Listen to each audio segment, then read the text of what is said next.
to do everything else. You know what I mean? Isn't that crazy?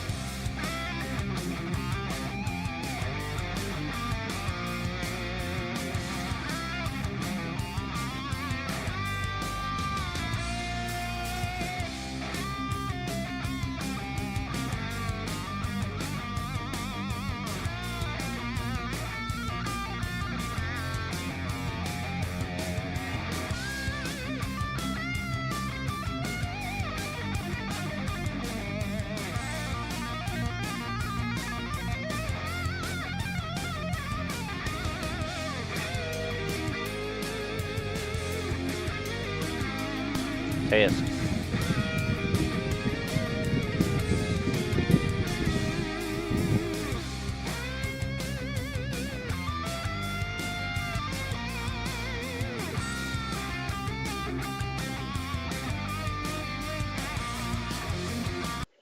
Okay, folks, it's about 20 after 6, and the, hold on, I can't, I'm sorry, it's 20 after 6, and the homecoming festivities are going to start at 6:30, I think, approximately. So uh, we will go live. I mean, we're live now, but we will be swapping over to the camera stream to show the um, homecoming court coming around in the cars and everything.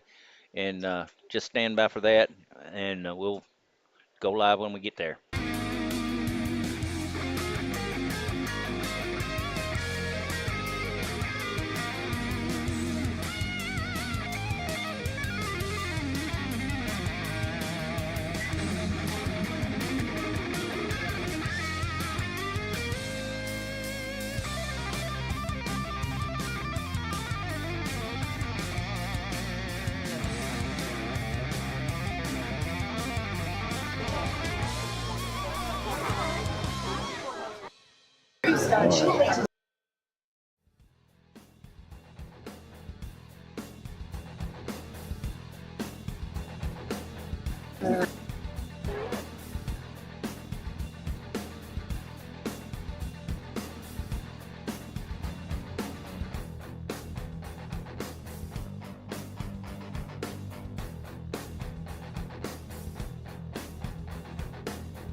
Students have been participating in dress-up days all week to show their school spirit. This week's dress-up days, to go along with our Wildcats around the world, theme are the following.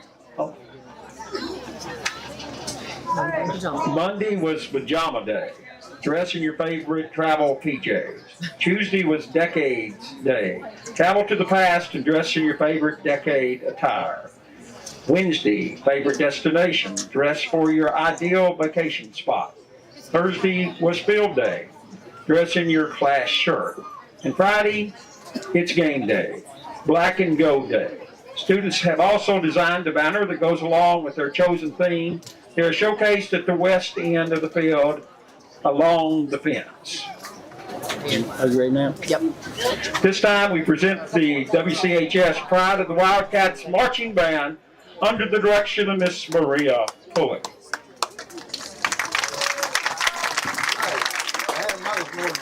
I just saw your email today. I didn't send my email. She said after the band starts playing, continue. This year's band captains are Daniel Pike and Mallory Nash. Drum major is Isaac Welch. Percussion captain is Jonah Ostrowski. Color guard captain is Megan Elizabeth. Other band members include Danny Mayfield, Morgan Norato, Right. You did good. Renee Piper, Meredith Leathers, Isaiah Gonzalez, Mackenzie Smith, Emma Green, Richard Parsons, Abigail Scroggins, Jake Skipworth, Dalton Strickland, Dalton Taylor, Marley Wills, J.C. Carroll, William Easy, Lizzie Gonzalez, and Edward Parsons. So now you can go to that one. We're going to go these now. We now present the 2024 Wildcat football team and managers. The Wildcats are coached by Derek Willis, John Blackwell, Lance Nutt, Riley Harris, Will Mosley, Jason McWilliams, Ben Gallion, and Miles Prince.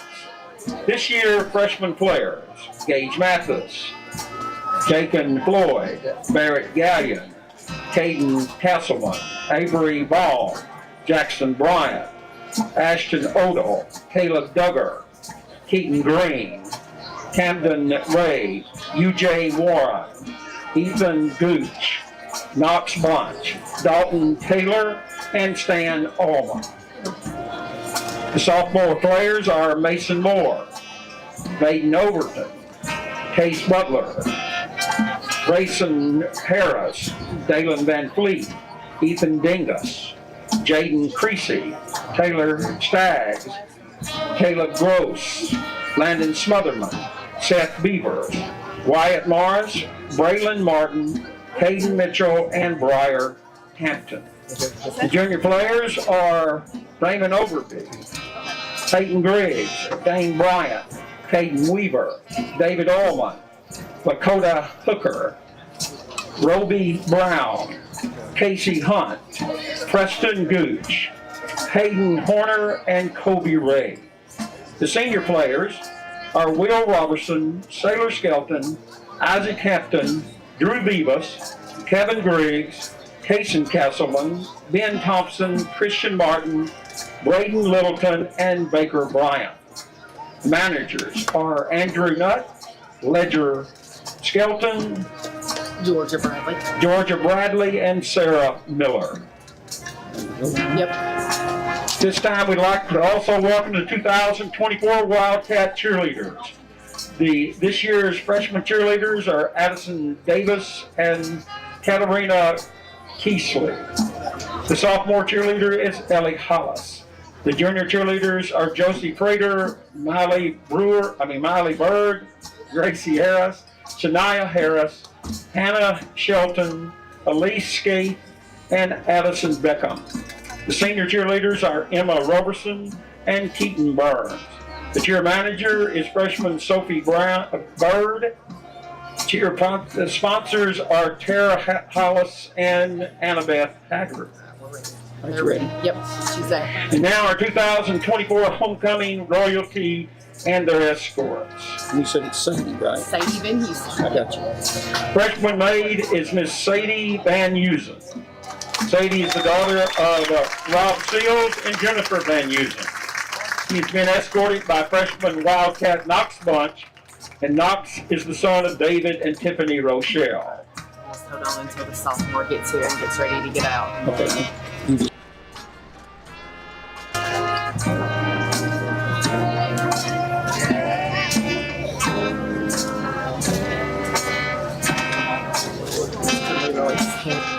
For people car this expensive, I don't know what to do.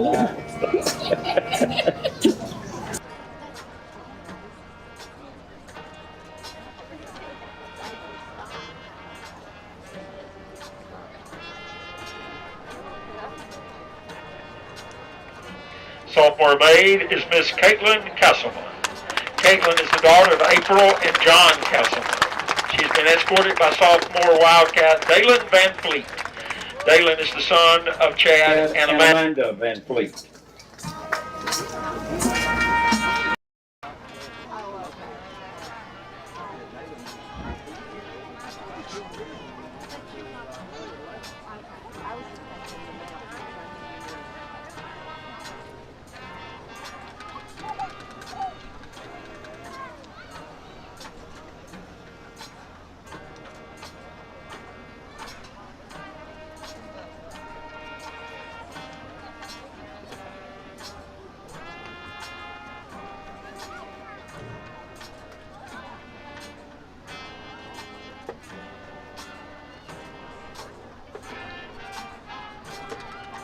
Junior maid is Miss Rosalie Martin.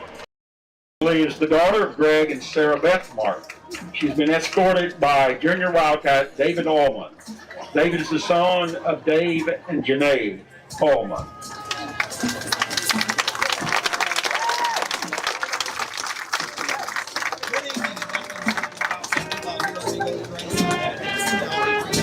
What is the connection with Keegan Burns and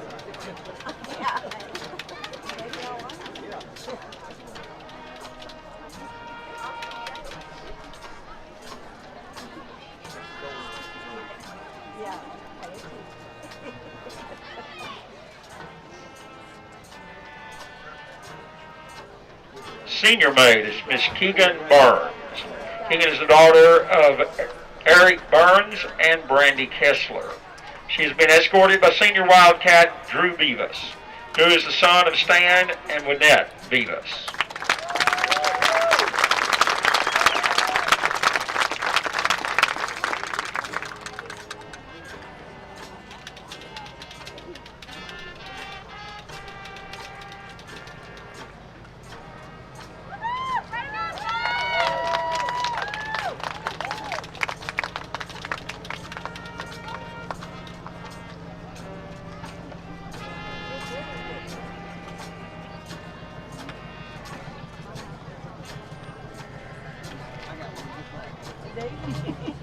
she seems to be a nice kid. She is.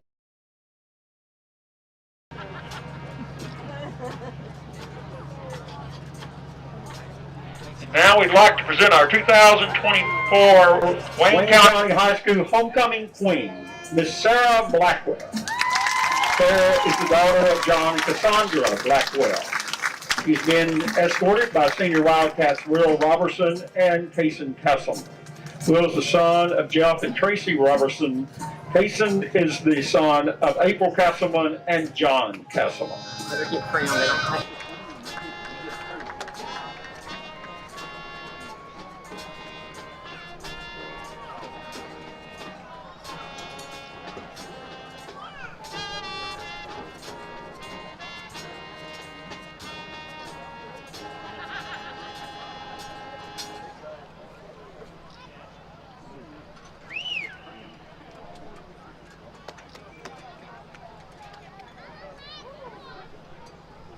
Ladies and gentlemen, here's your 2024 Wayne County High School Homecoming Queen and her court.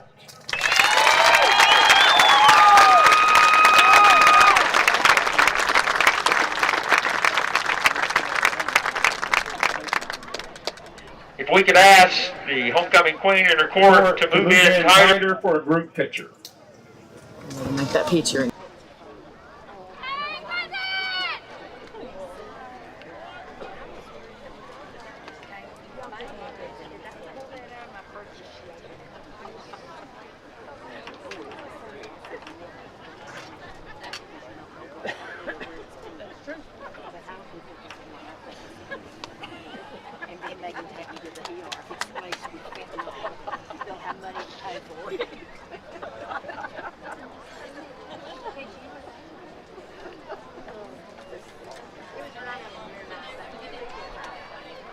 We would like to thank these young ladies and gentlemen for their participation in tonight's event.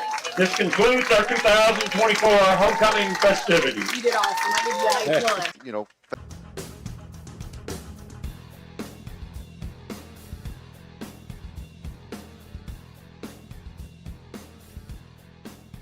back. And I think also when Drew's not playing quarterback, it helps him on defense because you got to have him on defense. And it's tiring when you're running sideline to sideline on offense, and then you got to go out there and play defense. But I just think the kids have not, have not given up at all, and the coaching staff hasn't either. And I think it's just clicking. And last year, it seemed the Cats were building momentum, coming off a homecoming win over Eagleville. But couldn't take advantage in this situation last year at Huntland, losing to what at that time was a winless Huntland team. What do the Cats need to do tonight to avoid that and keep that momentum going? Well, you got homecoming this week, and I asked Coach Willis, but if he was worried about homecoming, and he said no. He said, we made sure we stayed focused, and I think that's the more years Coach Willis gets under his belt, in high school coaching, he's going to realize what he did wrong the previous year. And who knows, sometimes it's easy to overlook teams. I've done that before, coaching baseball. You overlook somebody, and guess what? You're in a ball game. So I don't think that happened at all this week. I think tonight, I told you whenever I got here, I think we're going to win big tonight. Well, Barry, it seems that whenever you got the distractions of homecoming, sometimes it's the beginning of the game that kind of gets you at times beforehand. So hopefully the Cats can come out strong in that game tonight because Wayne County's not built to come from behind. No, they're not. And talking to Coach Lance, we're going to go over his list of victories here in a little bit. That's kind of what he hit on, what you were talking about with homecoming and having a good start. Just running through some of the numbers, Barry, to this point, I mentioned that Huntland comes in at 2-3. They lost to start the year Whitwell 27-0. Then came back-to-back wins over Grundy County 22-8. Cascade 40-7, lost at Eagleville 48-14. I'm sure that was in a lot better conditions than Wayne County played Eagleville in. Then lost last week to Richland 26-6. We mentioned Wayne County starting off 0-3, losing to Mount Pleasant 37-6 at Mount Pleasant. Lost to Summertown in game 2 of the season here in Waynesboro 7-0. Followed that up with another home loss to Richland 34-22, but Wayne County won 29-15 over Moore County, won over McEwen the week after that, and then beat Eagleville 14-7. I think it was McEwen they beat 29-13, and then it was 15-14 over Moore County to sit at 3-3, Barry. Yeah, a lot of people were saying after the Moore County game that was just a fluke, but I think the Cats have proven the past 2 weeks that's no fluke. Friday night, up there at Eagleville, that was a rough game. Conditions were terrible. Wind, it was terrible. And, our defense is it's good to begin with, but our defense is just getting better and better and better. And, the offense is finally starting to get some points on the board. And, that's going to help the defense. But I just think the Cats are getting better every week. A lot of people are probably like me thinking we're going to win big tonight, but I'm going to tell you, Dave, I think if you win tonight, man, you can kind of get a little cruise control button pushed, and who knows what happens come region tournament time. Well, you got 2 more region games in consecutive weeks, home next week against Cornersville, then travel on the road to Collinwood, and then that does it, for your region season. So it's not too early to start taking a peek at those standings, Barry, and we'll do that a little bit when we come back from this break. You're listening to Wayne County Football on Big Oldies Radio.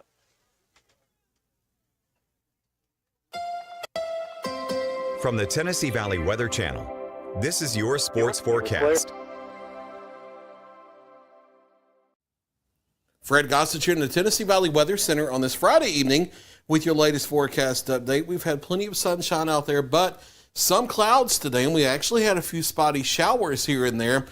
We're going to clear the clouds out as we head deeper into the overnight, but we may have some patchy areas of dense fog developing during the early morning, dropping on into the 60s, and most of us into the low to mid-60s for overnight lows as we get closer to daybreak. Here's the Futurecast breakdown here as we head through the late evening hours. A few clouds hanging around, but those clear out during the overnight, getting down into the low to mid-60s for most of us for daybreak lows here, and then warming up into the 80s again tomorrow. Mostly sunny skies, just a few clouds from time to time. Daytime highs in the mid to upper 80s, depending on where you are. And y'all know how that Muscle Shoals sensor works. they could sneak up to 90 degrees by the afternoon because you know that reporting site usually runs a couple degrees too warm. But I think most all of us between 80 and 88, between 85 and 88 for daytime highs. Partly cloudy skies, if not mostly sunny.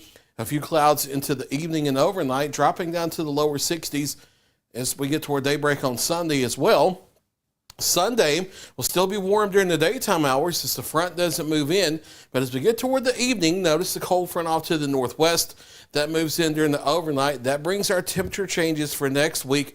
A few clouds moving in Sunday night into Monday morning. Those clear out by the afternoon. Not expecting rain with this cold front, but a change to cooler temperatures.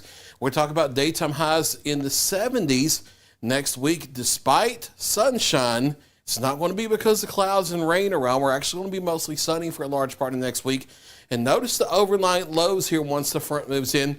We're getting down into the 40s as we head through a large part, if not just the majority, of next week here for overnight lows, mid to upper 40s. So fall weather right on schedule coming as we head into next week. Your hour-by-hour breakdown looking on the warm side for our Saturday. Mostly sunny to partly cloudy. Daytime highs in the mid to upper 80s. More of the same here for Sunday, but clouds starting to increase late in the day. Not expecting rain, but a few clouds ahead of that cold front.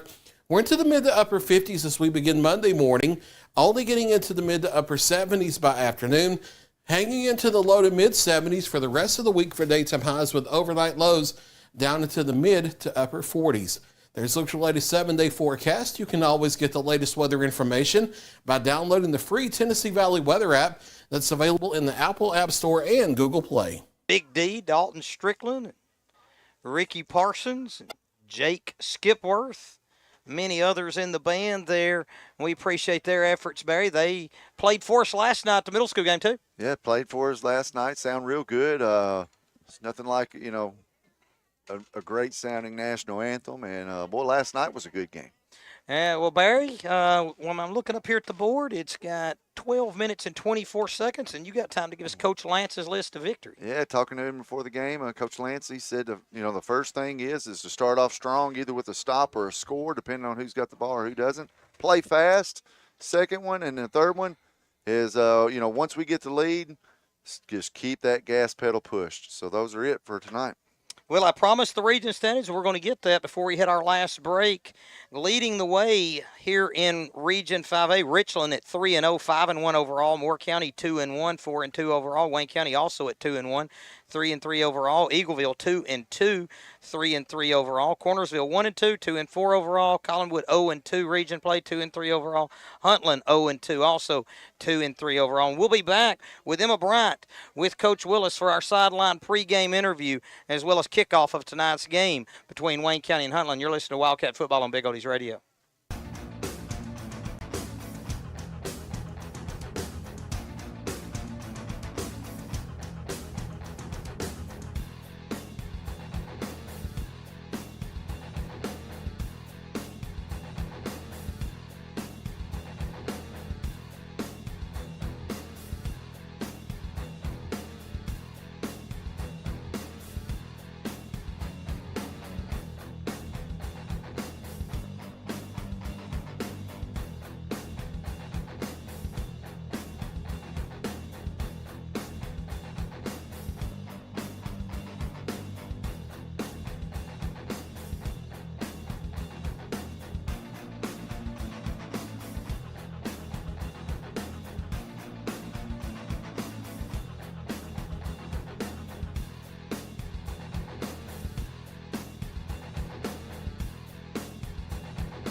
Welcome back to Wayne County football here on Big Oldies Radio. We've got 7 minutes and 50 seconds showing on the stadium clock before kickoff of tonight's Region 5A matchup between the Wayne County Wildcats and the Huntland Hornets. Gives me enough time to run through some updated stats. Wayne County leading rusher Drew Beavis, 118 carries, 487 yards, 7 touchdowns on the ground.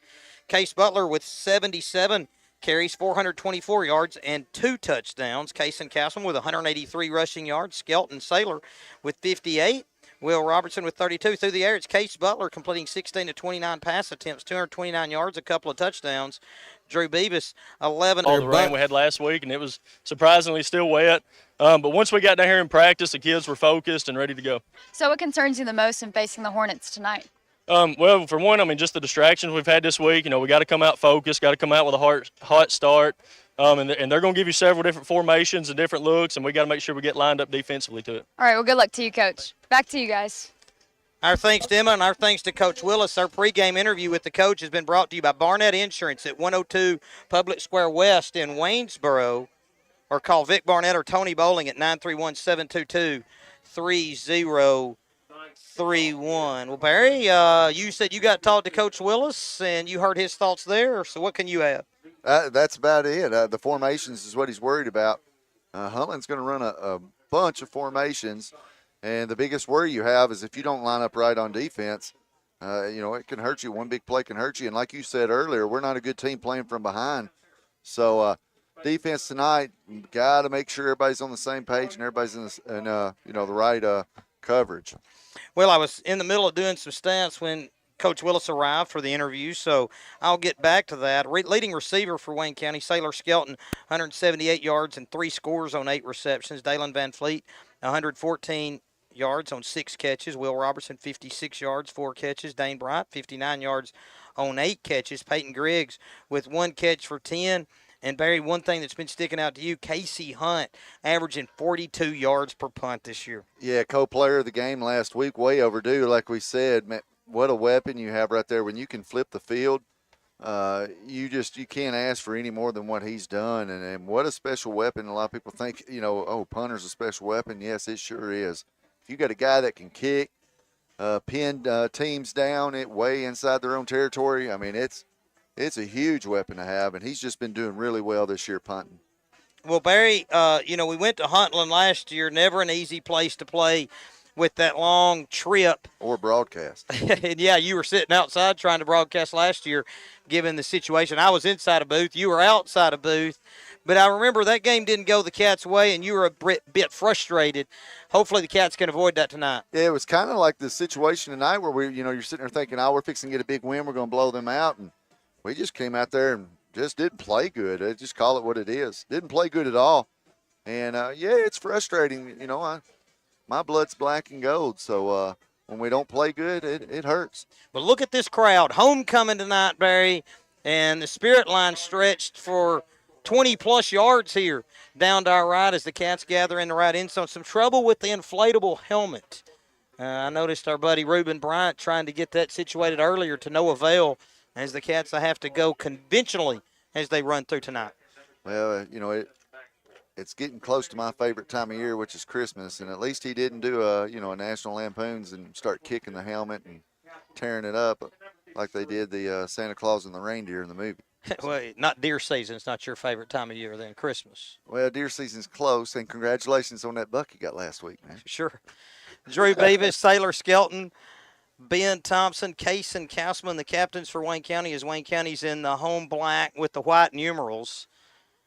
Huntland going to go with the white jerseys, the blue pants, and the blue helmets. Wayne County wins this toss, Barry, and they are going to defer that choice to the second half. This is my last time I So I imagine it'll be Huntland to receive, and Huntland will be receiving, and they will be Wayne County Wildcats have won the toss. So it's the Wildcat defense to start things tonight. And the defense has been true pretty much all year long after the Mount Pleasant game. So, you win games and you lose games with your defense, and that's what we're going to see tonight. True blue. It's Huntland, so let's hope it's the Wildcat defense that's a different kind of true tonight, right, Barry? Yeah, we're not going to mention true blue up here tonight. Huntland's got I hope they're going to run through some pretty nice sign over there. They're going to destroy, Barry, what looks like some type of ribbon type thing. So I guess they get those every game. And they're through into their sideline. Huntland, Wayne County's going to have the advantage in number of players, it appears, as Huntland didn't bring a tremendous number of players here. Wayne County with a few more, I believe. And here come the Cats, led by quarterback Case Butler. As he's going to charge all the way down to the other end. Yeah. Race all the way down to find Coach Lance on the other end to get things going. And Huntland's visitor section not quite as filled up as some, given the long distance. And I saw somebody dressed out tonight. He's not playing, but he was in full pads out there for the warm-up. And that's our old man Baker. So it looks like he's coming along well, and hopefully we'll be playing in the Collinwood game. So that's, just to see him in pads, it's got to be a big boost to these guys too. Well, he's off the little scooter that he was on, Barry, so he's able to hobble around a bit now. Sarah Beth Turman and her mom Sarah watching tonight. That gives me a chance to shout out our usual Philip Harris. He's going to be in attendance tonight, as he was one of the drivers in the homecoming ceremony. My good buddy Jonathan Haddock. And Leroy Andrews always listening in for the Cats. Casey Hunt got the ball on the tee at the 40, and back deep to receive is Julius Miller and B.J. Summers. As they're expecting it to come down about the 15. Now, Wayne County hadn't been one to kick deep despite Casey's big leg. He's opted for the shorter kicks, and we'll see what transpires here.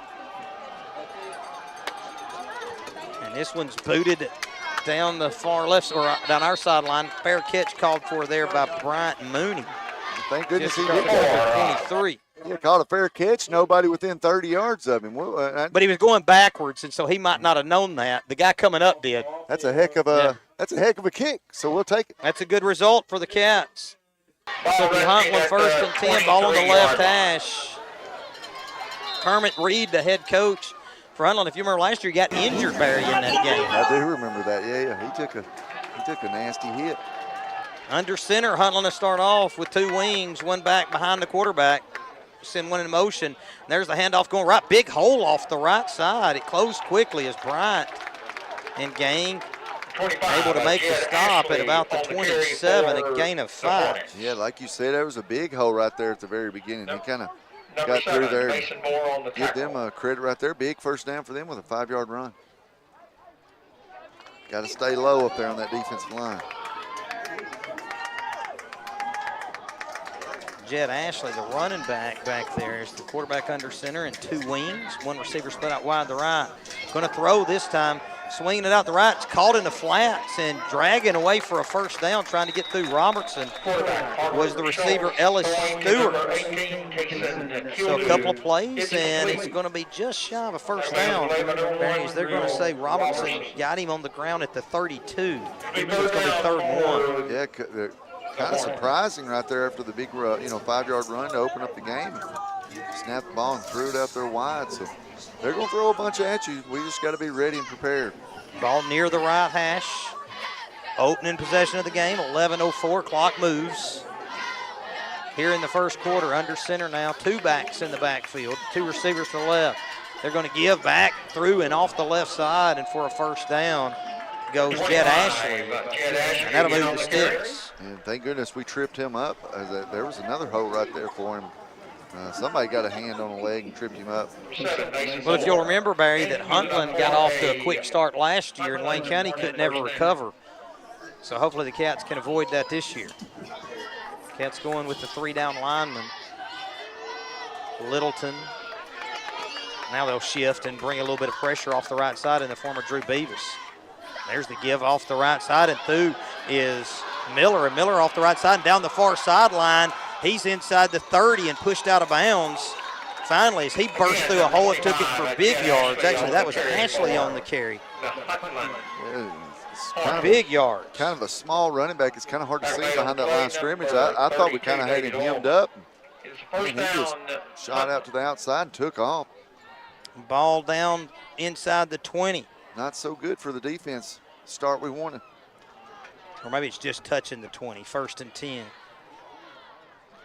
Back to the line of scrimmage quickly goes Parker Schultz, the quarterback. They're going to give to Ashley off the right side. Another big hole. He's bouncing to the outside, and this time stopped after about a 5 or 6, maybe 7 yards off the right side, Barry. And that's just the 5th play from scrimmage. And the Hornets have moved it from the 23 of Wayne County all the way down to the 14, or the 23 of Huntland all the way down to the 14 of Wayne County, Barry. 6 yards on that pickup. Yeah, and moving it at ease. We're getting whipped on the line. Defensive line's going to have to make a stop here. 2nd and 4, Schultz under center, Ashley behind him. Comes a man in motion from right to left. They're going to toss with Ashley, getting strung out to the left. This time he's going to be thrown down for a loss. Back to about the 16, and that's going to bring up a 3rd down, Barry. Boy, yeah, and about time right there, defensive line wasn't falling for that. At first, it kind of looked like he might have had something there, but a good job. I guess Braden Littleton reached out and grabbed some jersey and didn't let go. 8:53, clock moves, first quarter. 3rd and 5, it says. It might be closer to 6 as the ball's on the 14. I think they got to get to the 10. Schultz. Now they're going to shift multiple guys, 2 to the right, now 1 to the left. Ashley still behind Schultz in the backfield, long snap count. They're going to give around the right end. Big hole there off the right side, through inside the 10, banging his way down toward the end zone, and in for the score is B.J. Summers. A lot of misdirection right there. It's got us confused. As all the linemen, most of the guys will go one way. Running back just slips around the other way. So not the start Coach Lance wanted on his list of victories, and definitely, not the start these Cats wanted. Number 20, B.J. Summers takes it in. Hey, they made that look easy. And now Ashley ready to kick this thing away, and it's low but through and good for a 7-0 Huntland lead, Barry. They go 77 yards, 7 plays, 3 minutes and 34 seconds off the clock. Huntland gave the Cats trouble last year. Deja vu. Deja vu again. It is. Man, I mean, they did. We had one play where we got them for a loss. Besides that, I mean, it was big-time positive yards. Well, you got to get back to what was good for you, and Wayne County's just got to concentrate. There's not a lot of margin for error with this football team, and you can't start, resting on a 3-game win streak. You got to come out and prove it again. I think the Cats, got a few things to realize here, a few things to get straightened out, and hopefully that happens here, and maybe the Cats can put together a good drive as well. And coaches will sit there and say, yeah, the homecoming, we stay focused. These guys, it's a break from the routine. When you got young guys, young people just in general, you break a routine, it kind of throws you off a little bit. So it might take us, that might be what we needed to wake us up right there. Back to receive the kickoff. Skelton and Van Fleet back to return, standing at about the 15. Ball's on the tee at the 40. Ashley to kick away. Ashley did a lot of the running on that drive. Didn't get the touchdown. That was Summers. But he also kicked the extra point. Now there's going to be a squib kick up the middle. It's going to be fielded on a hop at the 30. Now out across near the 40 and down there, the Cats. 25, Caden Castleman. Yeah, good job. Bro Castleman on the return there, the freshman. Yeah, good job. It looked like a shortstop right there fielding that ground ball, and then he just went north and south. That's a pretty good start right there for us, right there on the 40. Right at their own 40-yard. Ball on the right hash, moving left to right. The Cats, 8:21. Barry showing in the opening quarter, and it's Huntland 7, Wayne County 0. Cats going to open up in the gun. They'll bunch a set of receivers to the left. Skelton in the backfield. He's going to take it, looking for him around the left end. Got a hole off the left side, 45-50, 45-40, 35-30, 20, 15, 10. Sailor Skelton going to race it to the house. A 60-yard run there for Skelton, and Wayne County answered quickly. And I don't think anybody touched him. Wow. Straight hand up right there, and he gets to the edge, and he was gone. I mean, nobody came close to running him down there. What an answer back. And how ironic the offense did that. Usually it's our defense that answers for us, but the offense said, hang on, guys, we're going to be all right. Let us handle this tonight. So Cat's going to go for 2, Barry, try and take the lead here. As Skelton races 60 yards for the Wildcat score. And he was gone. Wayne County going to go split back. Butler under center looking things over. Gives the dive there to Beavis, and he sprints into the end zone off the right side to give the Cats an 8-7 lead. And Beavis wasn't touched there either. No. Barry, that touchdown was brought to you by People's Bank. Our name has said it all. Since 1890, again, a one-play, 60-yard drive off the legs of Sailor Skelton. Yeah, 2 plays, nobody touches it. Sailor goes 60 yards for the touchdown. And give it to, Big Bad Drew. Let him get that 2-point conversion. Nobody touched him. So great job of the offense right there all together. Now let's just see if that wakes the defense up a little bit here. 8-10 showing on the stadium clock. An 8-7 Wayne County lead. But Huntland didn't have too much resistance on their drive, Barry. No, Did convert a couple of third downs, but now they picked up big chunks of yards. So the defense has got to stand up right here and stand their ground, or we might be into a high-scoring game. you just never know in the sports world, Barry. Coach Willis fired up there as he knew he needed an answer quickly here, and just realized we're in a football game here for one and get going, and they did that. Ball on the tee at the 40, and Summers and Miller back to return here for the Hornets. There's Jake Lowe and Daddy Lowe back in the studio, running things for us on the board. And Jake's made his way out to take this homecoming game in. Hunt with the ball on the tee at the 40. High end over end kick. And going to be fielded on a hop there by Miller across the 30. Still on his feet, but breaking tackles at the 35. Pushed in the back by his own man. Out across the 40 to the 41. Yeah, he was shifty right there. As we kind of looked like we had him a couple times, but he kept squeezing by. And kind of, thank you for his teammate giving him that push in the back. Kind of got him off balance. Well, last drive started on the 23 for the Hornets. And it was a 77-yard drive to score. This one's going to start at the 41. Schultz will go under center, been under center the whole way. And they'll go with one wing to the left, Ashley behind. Now they'll shift it from the left to the right. Two receivers to the right. They're going to give to Ashley. Big hole off the right side. He's through across the 45. Hit hard by Skelton and gang, but gets 7 on the rush out to the 48. Man, we're not getting a hand on it. The defensive line is just getting pushed around right here. They got to find something. Get in somebody's way, do something. Ball in the middle of the field now, as it's going to be 2nd and 3. 7:35 clock moves, first quarter action. Schultz under center. One back behind him. They're running the give. He's hitting the backfield. There comes A-Dane. You need an answer, and there's A-Dane with one. Well, I think coaches are tired of just sitting there watching, so they brought some linebackers that time. And like you said, A-Dane almost took the handoff. Man, boy, big hit right there. That's a loss of 2 back to the 46 to make it 3rd and 5. Of course, they had that tackle for loss right before Summers broke the big one for the score. That's a gutsy call, bringing linebackers like that when the defense is getting, defense line's getting beat up. Schultz under center, going to throw, straight back drop, slings it out here, complete across midfield for a first down to Stewart again.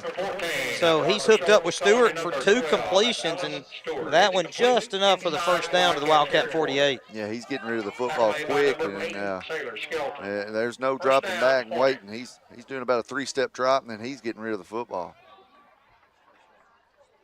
1st and 10 here at the 48 of Wayne County. Beavis talking it over with his guys up front. Ben Thompson in there in the middle. Christian Martin at an end. Braden Littleton at the right end. Butler, Bryant, a couple of the linebackers.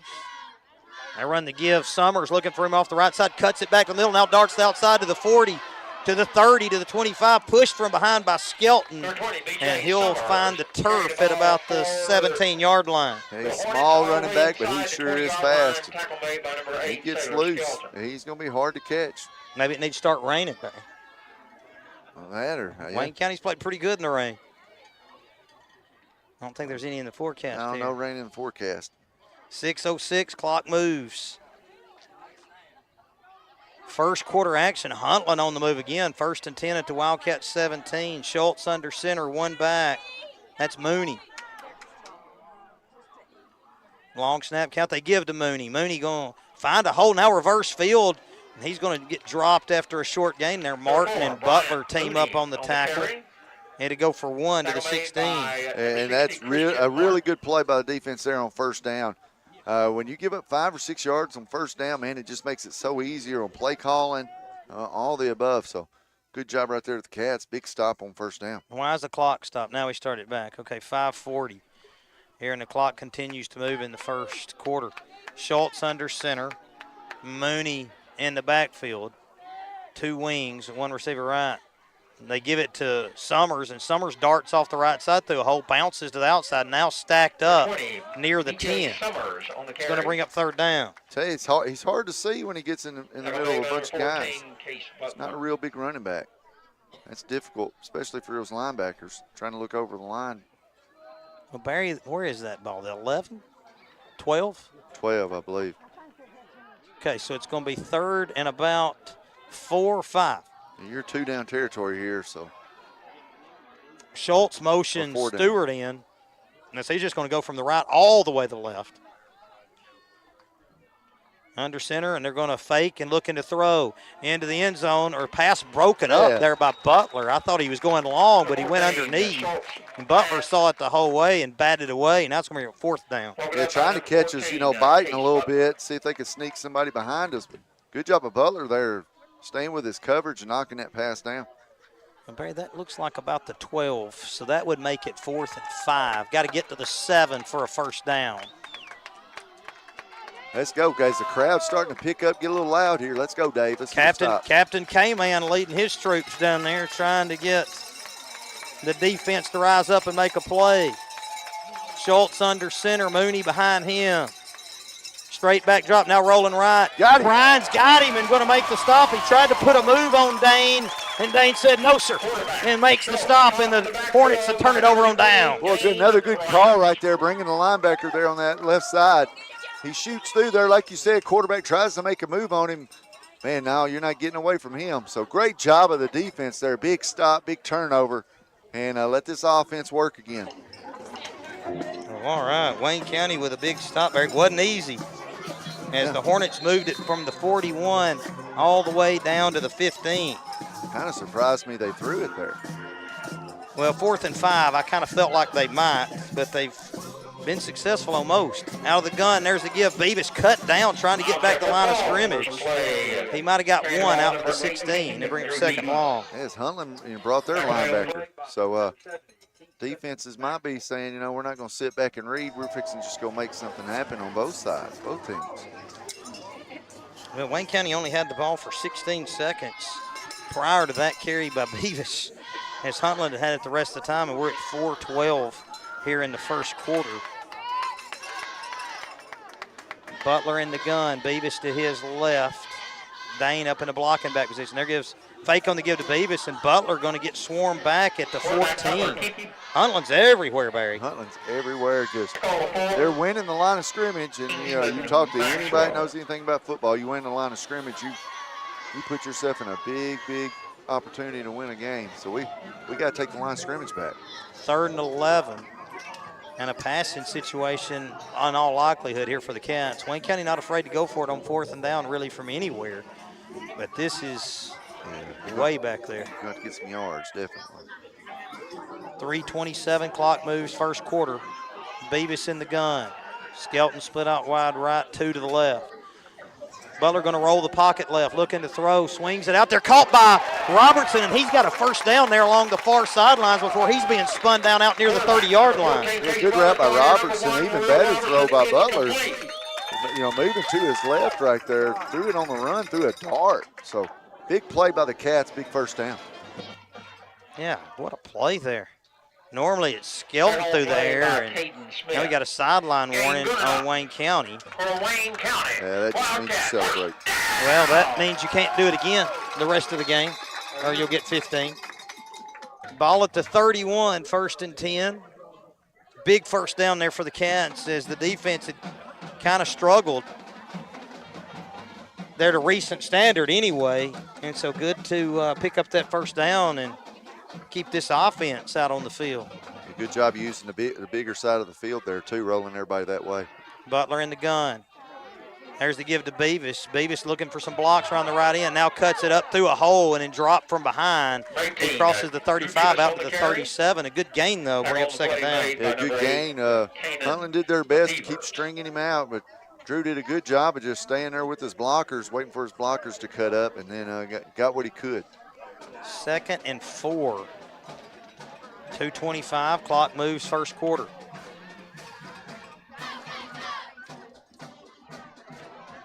Butler in the shotgun. Now Castleman joins him. There's the give to Kaysen. He darts through a hole. Going to be knocked down just shy of first down marker at the 40, and it'll bring up 3rd and 1. Yeah, good job right there, Castleman. He's more of your smaller, almost quicker back. So it might be time to go back to Drew here and make sure you guarantee and get this first down. 1:50 and the clock moves. Well, things slowed down a little bit, haven't they? 3rd and 1. That's the way Wayne County likes it. Butler in the gun.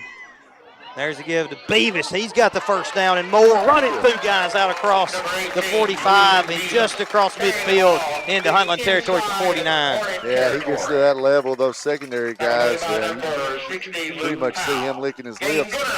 If you're going to tackle him, Dave, I mean, you're going to get run over. But if you're going to tackle him, you got to wrap up. The secondary didn't wrap up, and Drew just ran over him, kept going. 1:26. Clock started back after the first down. 1st and 10, Wayne County at the Huntland 49. Butler in the shotgun. Van Fleet split out wide left. Straight back drop here. Looking long down the right sideline to Skelton. He's got a few steps, has to wait on it, and couldn't make the grab. They're down near the 20. Well, I like the play call right there, and I like Butler there as he took about 3 steps back, didn't wait for him to get open, threw it, but just kind of underthrew him a little bit. Skelton was going to have the steps, so it's good to see him, kind of grow right there and not wait for him to be open, Dave, and just got to lead him a little more, and that's a touchdown. 2nd and 10 now for the Cats from the Huntland 49. Stay in the gun. Beavis to Butler's right. Got some movement up front, got away with it. Wow. Wow, fake on the, no, they gave it to Beavis. No, Butler kept it as they tackled Beavis, and Butler able to get it back to the line of scrimmage. Well, I don't know. Might have wanted that penalty. Well, they gained a yard out of it, as it turns out. 3rd and 9. Yeah, you lost a big down, though. But Wayne County got away with some movement up front as these officials have kind of let some things go, it seems. 40 seconds. To play in the first, an 8-7 Wayne County lead. Huntland got the ball to start. Drove down and scored. Wayne County answered. Wayne County got a stop on Huntland on its 2nd possession. Now the Cats with it for the 2nd time. Butler on a roll right, looking to throw, sets himself over the middle. Robertson tried to make a twisted catch back over the middle. It falls incomplete. And it's going to bring up 4th and 9. Okay, he rushed that pass, Butler did. Had a couple guys open, but I think he rushed that just a little bit. He's going to punt. He's got Casey Hunt. He's going to take advantage of that weapon, I think. He's been pretty reliable, and he's might be able, they're going to send Miller back. Better cover this one. But Davis counting, making sure the Cats got the right number of folks as we're down to 20 seconds. High snap. Hunt with no rush. Boots a high one. Miller going to field it going back inside the 10. Tries to reverse field. He's going to be in trouble there at the 10, and Castleman makes the stop as Hunt does his job and pins Huntland inside the 20, down about the 10. Yeah, long kick, but the best thing about it was a high long kick. Gave his coverage guys time to get down there. And good job right there, special teams. Well, Wayne County at least flipped the field position. They took over that drive on the Wildcat 15 and able to punt Huntland down to the 10. With 10 seconds to go, Barry, in the first. Most likely, one more play for this quarter? Yeah, if it's a running play. Schultz to the line of scrimmage. They'll go under center. And Stewart going to bounce from the right end down to the left. And Huntland going to call timeout there, Barry, with 10 seconds to go to get the shake of the head from you. Yeah, I love them 10-second timeouts in the first quarter. Well, that's good for us. It is very good for us. Next Friday night, we'll be senior night. 10 seconds. Hey, we're home next week. Against Cornersville, and then finish up with 2 road games. Cornersville at home next week, Collinwood the week after, and then finish up in Gallatin at Liberty Creek. The short drive that you like so well. Well, it's amazing how fast the season's gone. Just keep at it, Barry, and you'll keep saying that even more and more. You'll wake up and Buckette will be a senior. Yeah. The 7th grader right now enjoyed a good football season, Barry, as the middle school Cats finished up a season at 5-3 with a 34-0 win over then county rival Collinwood Trojans last night. It made me smile. Barry likes to win. And good job to the coaches and that whole middle school bunch. They played a great season this year. Schultz under center, wing left and right, one back in the backfield, and they'll send Smith in motion. They're going to run the toss. That's Mooney looking for him around the right end. He's going to be tracked down for a short gain along the far sideline, and that will take us to the end of the first quarter with our score Wayne County 8, Huntland 7. We'll be back with second quarter action after this timeout. You're listening to Wildcats football on Big Oldies Radio.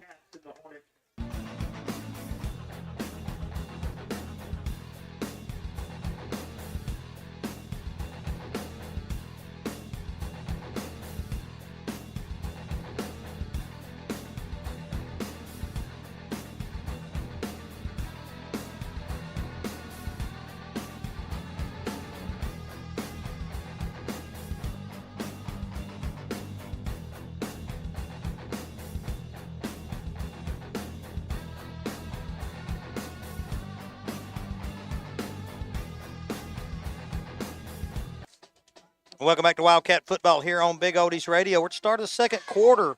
Huntland facing a 2nd and 8 from its own 12-yard line. Wayne County leading 8-7 here as both teams scored on its opening drive. Wayne County held Huntland on downs deep in Wildcat territory, and Huntland forced a Wildcat punt out near midfield. And that's brought us to this point. Wayne County defense trying to force a 3-and-out. Barry hadn't seen that yet tonight from the Cats. No, and just before we come back on the air, you asked me, so you didn't expect this, did you? No, I didn't expect that. Kind of shocked right now where that first quarter went. Schultz under center, 2 wings, 1 back in the backfield. They're going to run the toss left, and tripped up is Ashley. As he'll fall forward out to about the 14. It's going to bring up 3rd and 6. Well, tackles are starting to do a better job of staying low there. Good job right there by the Cats. Tripping him up at the line of scrimmage. Big play here, Dave. Yeah, got to get it to the 20. So Wayne County hopefully get a stop here. Hope we send a linebacker again. Let's go get this quarterback. Schultz under center. Stewart split out wide to the left, man-to-man coverage there on Robertson. And they're going to look his way as he just cuts over the middle. Robertson gets there and forces. Oh, they're going to throw the flag. Tipped. Was that not tipped? I don't know, but it wasn't anywhere close to Schultz. But that flag's going to keep the drive alive. As they're going to say Robertson got there early, and I don't think he had to, as I don't think that pass was accurate enough to be caught. I thought it got tipped. Pass interference on Wayne County will keep this drive alive. And that's going to move it. They don't have a ball in hand, but they're going to eventually get one. That's going to move it out to the 29. Man, that's definitely what we don't need right there, man. So a 15-yard penalty against the Cats. At 11:17 on the clock, 8-7 the Wayne County lead. Under center Schultz. Bryant showing blitz, now backs out. They run around the left end with Summers, and he's going to be dropped there by Mason Moore for a short gain. Cats are starting to do a lot better on this misdirection. Just got to play smart here if they put it up in the air. So he's going to get rid of it quick. It's going to be hard to get to him. Maybe no gain there, Barry, as it's going to be 2nd 10. Wayne County been really good to avoid penalties after some penalties to start things this season. Been really good of late at being able to avoid those. Got one costly there, though, to keep this Huntland drive alive. Now we got some movement up front. Oh, they're going to say offsides on Wayne County. Man. And that's going to be Wayne County's penalties now starting to hurt as it goes from 2nd and 10 to 2nd and 5. I didn't see that, did you? Must have been over there on that far side there. The ball's on the left hash, a good bit away from us, and I couldn't see the right side of Wayne County's defense. I got Mitchell, Smotherman, and Littleton up front. Going with a stack back. There's Schultz on a give up the middle, and into the secondary goes Ashley, and Ashley bangs his way out across the 45 to the 46. Yeah, you get a good stop on first down, then you get a penalty, and that kind of just negates the good play on first down and keeps the momentum going with them. That's exactly what you saw there. The Ray family, and that's Sawyer and gang, including Cutler, tuning in from Arkansas tonight for this homecoming matchup. Arkansas. That's what it says. 1st and 10 for Huntland from the 46. Rolling right, Schultz looking to pass. Going to throw over the middle, and it's going to be incomplete. Schultz pass lands at about the 40 and bring up 2nd and 10. And maybe that's why they're throwing those quick hitters to the outside, because the last 2 passes he's thrown downfield, it hasn't been close to anybody. That ball, 2 cats don't fall down. I think one of them hits him right in the chest. Well, at least it's 2nd and 10. We'll see if Wayne County can force a 3rd and long here as we sit with 9:55 to play in the second. Wayne County in front 8-7. Crowd coming alive. Schultz under center, 1 receiver left. They're going to give Summers, looking for him around the left end. He's going to be wrapped up and dropped there. Castleman, I believe. No, it's Van Fleet. No, it's Ullman getting up off the bottom of that stack after a 1-yard gain. Boy, and we just about let him go there. He's tough to bring down. 3rd and 9. Good job there by Ullman coming up from that safety spot, making that stop. Well, we need to stop here, David, because I got a feeling if they get 3 or 4, they're going to go for it on that 4th down. We need to. Actually, I wouldn't mind them trying a 3rd and long or 3rd and 5 or so and get the ball out near midfield instead of a punt deep. But I'll take a punt.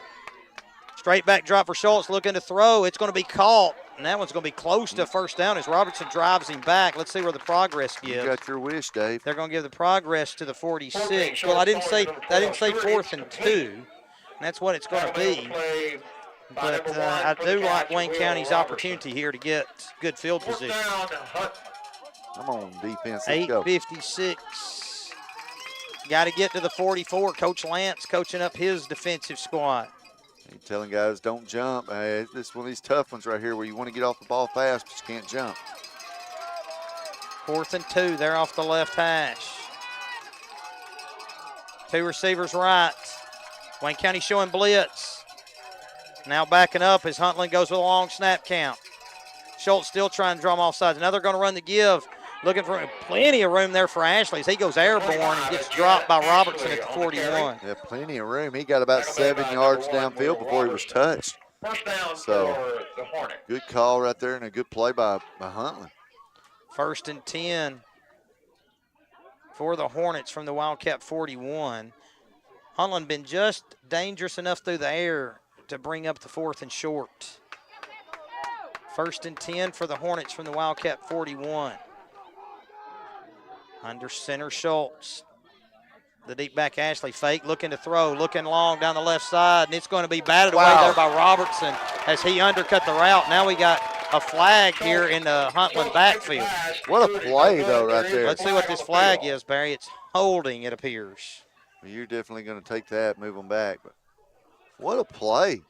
I thought he was beat there. Holding the call against Huntland. He turned the jet on and got a hand on that. That's what we need. We need one of them to make a couple of mistakes, mental mistakes. Well, Wayne County, really helped Huntland with some penalties earlier in this drive. Now Huntland gives 10 back there. It is going to remain 1st down. 1st and 10 from the Hornets. From the Huntland 49. Now is we're at 7:55 mark of the 2nd quarter. Schultz under center, 2 receivers left. They'll go with 1 wing left. They're going to give it to the up back and through a big hole. Ashley up the middle. He's going to have the first down inside the Wildcat 30, all the way to the Cat 29. Man, we are really, really struggling with a lot of this misdirection, this formations. And that's one thing Coach Willis talked about being worried about. Cats are struggling right now. So you got a timeout. Wayne County is going to try and fix this defense. 7:40 to play here, Barry, in the second quarter, and Huntland able to overcome that 10-yard penalty with ease. Yeah, I'm shocked. I'm surprised. Huntland's playing really well. 1st and 10 from the Wildcat 29, Barry. That's 10 plays on this drive, and it started back on the Huntland 10. Now they're kind of like we are, ball control and just keep it on the ground. They got 2 real good backs. See if Wayne County can get it stopped. They were able to stop Huntland deep in Wildcat territory on the last drive, and I'm going to need to stop them in Wildcat territory again. Yeah, you give team an extra down here and there, or give them first downs. It's hard to stop. Yeah, the initial one had them stopped on 3rd down. That pass interference penalty keeping this drive alive. Hopefully Wayne County can overcome that. Ban out. Every plate is going toward the purchase of new uniforms. Schultz under center, wing right, left. No receivers as they'll all get on the line. They're going to give Ashley a miss handoff there, mishandled. They're trying to give it to Ashley, and it's free along the ground, and Ashley able to cover it for the Hornets. Well, he got lucky right there. And it's going to be 2nd and 10. That ball on the handoff, that ball just hit the ground and went towards the line of scrimmage. Huntland's lucky to get that back. Well, they've been able to overcome some little short gains here, Barry. So Wayne County defense still got to rise up here. 2nd and 10 hadn't bothered Huntland at all this drive. No, and they're slinging it. Schultz under center. This time they'll put a receiver out wide to the right. Send one in motion, and they're going to run the toss. Summers looking for a hold. Darts outside, and a nice tackle there by Ullman coming downhill from the safety spot. And that'll go for maybe no gain as well. Well, Ullman read that as he was reading his keys there, and he took off. Good job right there, man. He came and got that. So now it's 3rd and 10. Big opportunity here for the Wildcat defense to kind of put Huntland in a more difficult spot. Definite 4-down territory, provided you don't lose about 20 here. But Schultz under center. They're going to split out Lefevers to the left. Smith in motion, fumble on the snap, and then Schultz picks it up, runs into the A-Dane, and he'll drop him for about a 3-yard loss. And exactly what we needed on 3rd down right there. So now you got, what, a big 4th and what about 12? Just a 2-yard loss as it turns out to the 31. It's going to be 4th and 12. Wayne County in front 8-7, nearing the 6-minute mark here in the second quarter. Come on defense right here. Get a big stop. Wayne County pitched a shutout for the longest time last week at Eagleville, Barry. Finally giving up a score about midway through the 4th. Huntland getting on the board here early and with another good drive, and now a 3rd in Wildcat territory. Long snap count, going to throw. Schultz looking down the right side. It's underthrown and making a dive and catch at the 10, keeping the drive alive is Stewart. And yeah, underthrown. Sometimes that's the best ball to throw is one of them underthrown ones if you get the secondary chasing a receiver. Man, that hurts. That goes as 21 yards on 4th and 12. 1st and 10 for the Hornets at the Wildcat 10. See if the Cats can keep the Hornets out of the end zone. Wayne County with 2 timeouts, Huntland with 2, 5:10 to play here in the second. Huntland in no hurry now. Getting to the line of scrimmage. They'll load up the backfield this time, go from an I formation. Wayne County shifting around up front. Going to run the give off the right side. Wayne County finally making the stop there at the 5. They're using several different carries, but I believe that was Ashley again on the rush. Boy, that made me a little nervous. We had guys moving when the snap was happening. But good job right there, Cats. They got it just inside the 5 at the 4. 2nd and goal, Barry. And this is going to be the 16th play of the drive for the Hornets. Started on the 10 after the big punt by Hunt.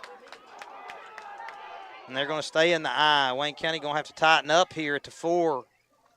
Give to the fullback up the middle, and he's going to barrel his way into the end zone for the score as Huntland takes it 90 yards in 16 plays, converting a 4th and 12 and some 3rd and longs along the way. That's exactly what he did. He just lowered his head, carried whoever he needed to carry. He wasn't stopping him. Yard line.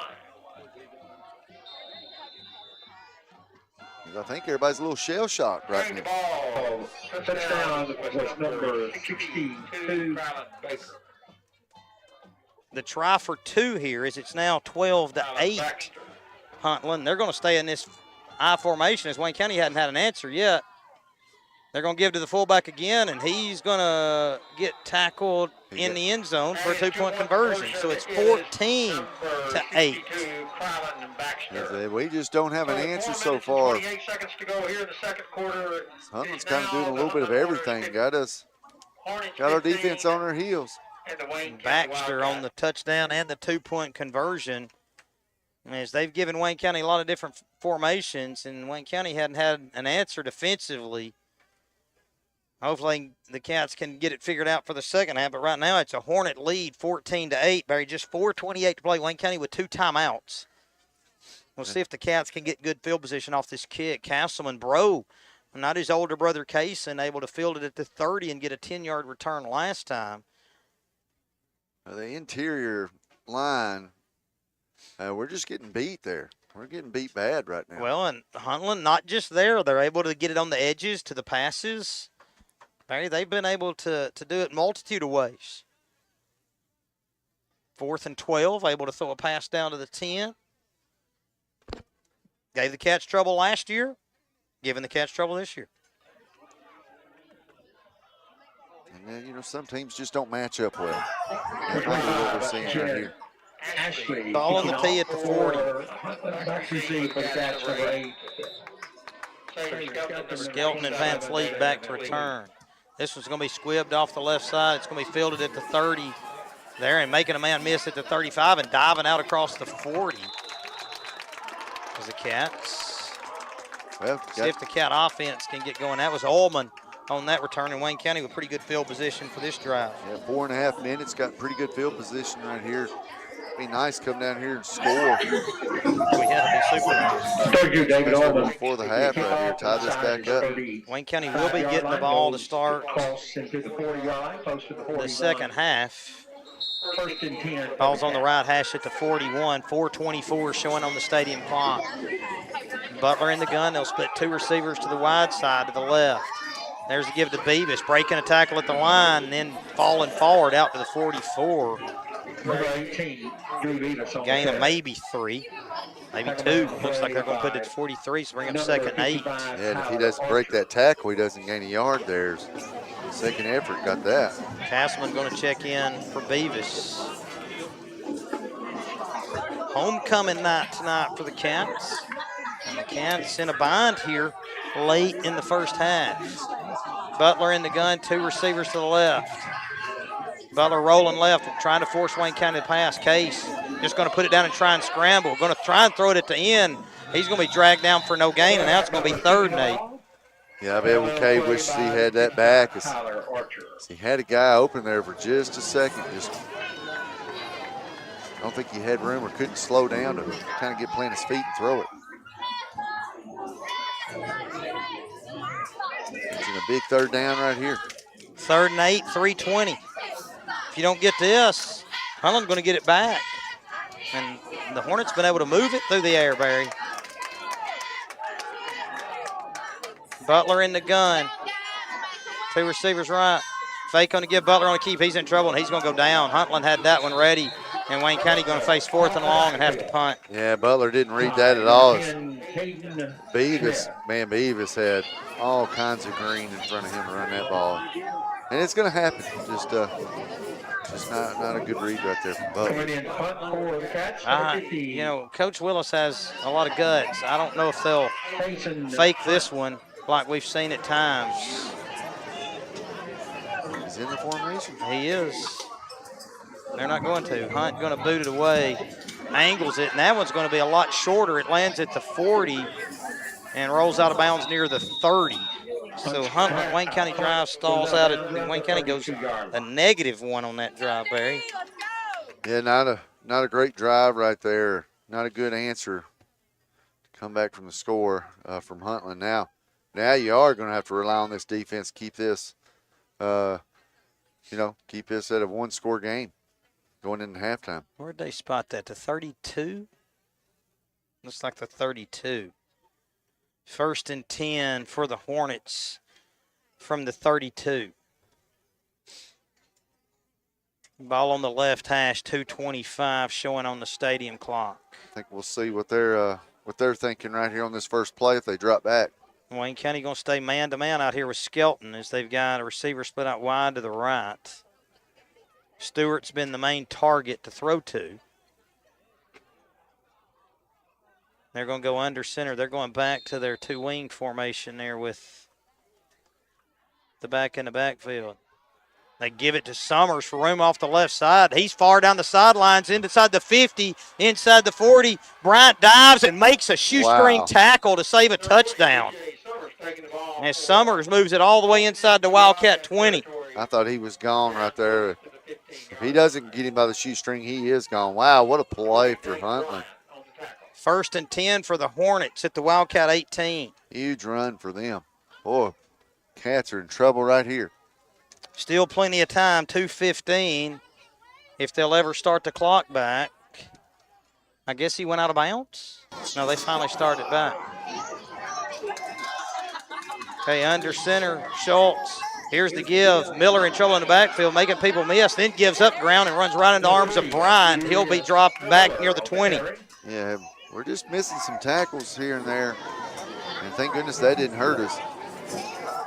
Good job of the defense right there as a whole, getting a lot of guys back there making that stop. 2nd and about 14. Man, it makes me nervous. They're fixing to drop back and pass right here. We just got to be ready for it. Well, absolutely. Schultz under center. There, give Miller looking for him off the left side. Big hole off the left side, and he's going to take it into the end zone. Oh, he got tackled there. I didn't see.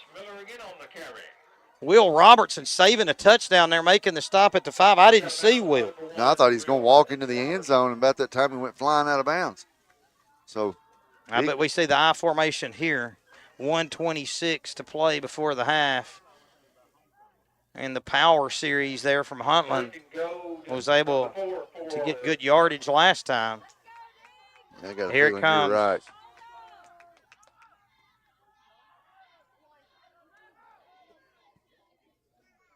Oh, they had some movement that time. There's the give to Ashley off the right side, and he's going to fall his way in as Huntland scored another touchdown. Man, they're just lining it up and going. Huntland's starting to feel it, get a little groove going. That's 4 plays, and the clock 68 is yards. running. There's about 7 seconds that come off that clock.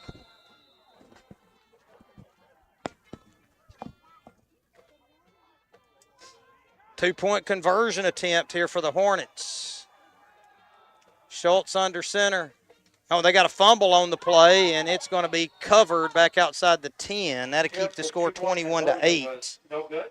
And Wayne County will have 1:15 left unless they put some time back up, as that score was with 1:22 to go as I recorded it. Well, so there was 7 seconds that ran off. You know, our offense isn't built to score quick, so maybe we could get a big play here on special teams or have a play like we did that opening series. Yeah, that's been the only score for the Cats, the one-play 60-yard drive. Is there chili or your regular chili to help the band? I think the cost is $5. We're cooking some chili over here, I heard. You are? For the band? No, the band did. $5 a bowl. Deer chili at that. Skelton and Van Fleet back to return the kick, Barry. Kicking off for the Huntland Hornets is number 25. Hornets have been squibbing it. Let's see if Wayne County can. Taylor Skelton, number 27. Taylor Van Fleet. See if the Cats can get a good return here. See what the offense can do with a minute 15 left. It is squibbed along the ground. It's going to be falling on there by Ullman, I think, at the 40. He kind of has handled it there, but there again, you got good field position, but you don't have a lot of time. For Wayne County at the 41 yard. Looks like they're going to put it at the 41. Still got 1:15, so that play took 0 seconds. So do you take a shot here? Of course. Oh, now they put it back at the 40. They're tricking me. Throw it deep here, see if Skelton can run under one. No, got him Skelton's in the backfield again. Huntland's hollering. Here comes Skelton on the reverse, trying to get wide. They got to outrun one guy, stiff arms, and then going to run into a guy and get tackled out of bounds at about the 41. So 1 yard gain there for Saylor as Huntland played that a lot better. Went for 60 the first time. Yeah, they were kind of ready for that right there. Skelton able to at least stiff arm and stay free to get out of bounds and stop the clock with 1:09. 21-8. The Hornet lead. Wayne County get the ball to start the second half.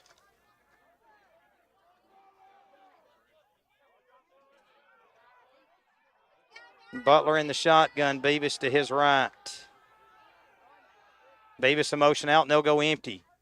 There's a snap, straight back drop, heavy rush there. Beavis or Butler in trouble, and he's going to be sacked as Wayne County didn't touch the guy.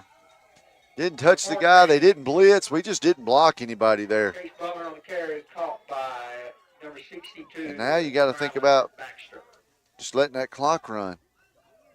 If you're Huntland, do you call a timeout? They're not. They're happy. They've had a good first half. And Wayne 36. It's 3rd and 14.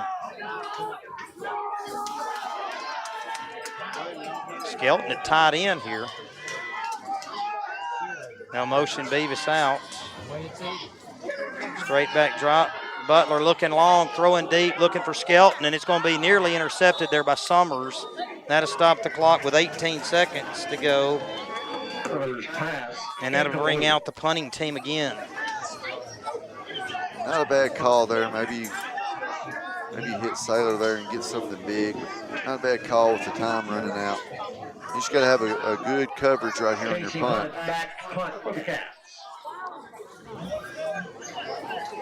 They're not even putting somebody back deep, I don't think. Hunt boots it away, and that one's going to hit at the 30. It's going to roll. Clock never started.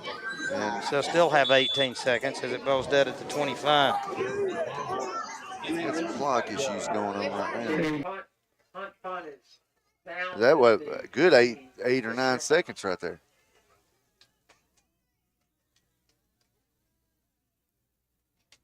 Let's see, Huntland is going to take over, Barry. Where'd they spot that? The 26, 25? And we're probably one snap from the half. But they may try and break one. Yeah. They've come close a few times.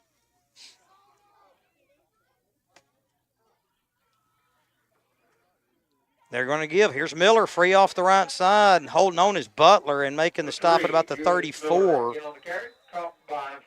And Huntland is going to use a timeout with 7 seconds. Well, clock's running, Dave. Well, maybe not. Maybe they aren't. Okay, looks like they decided against it. So our score at the half is Wayne County 8, Wayne County 8, Huntland 21. And we'll be right back with a quick recap of the first half after this break. You're listening to Wildcats football on Big Oldies Radio. You're clear.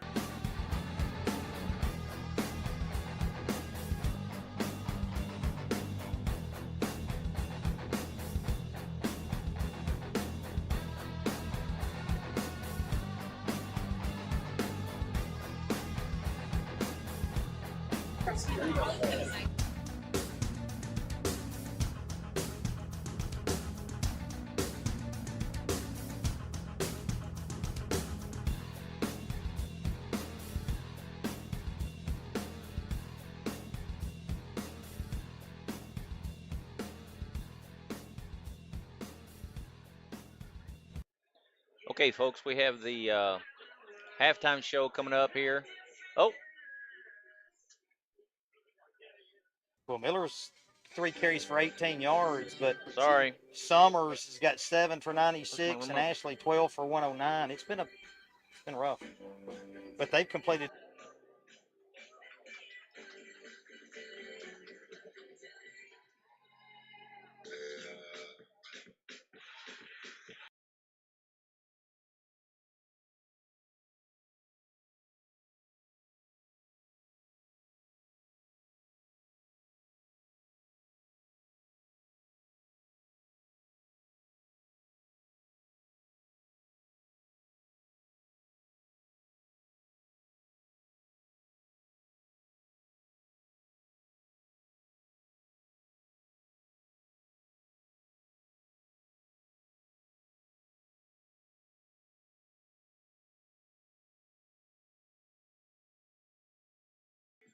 Sorry, I was going to start the halftime show there with the sponsor logo with Advanced Forest Management, and the cheerleaders jumped out there before I could get the camera set for them.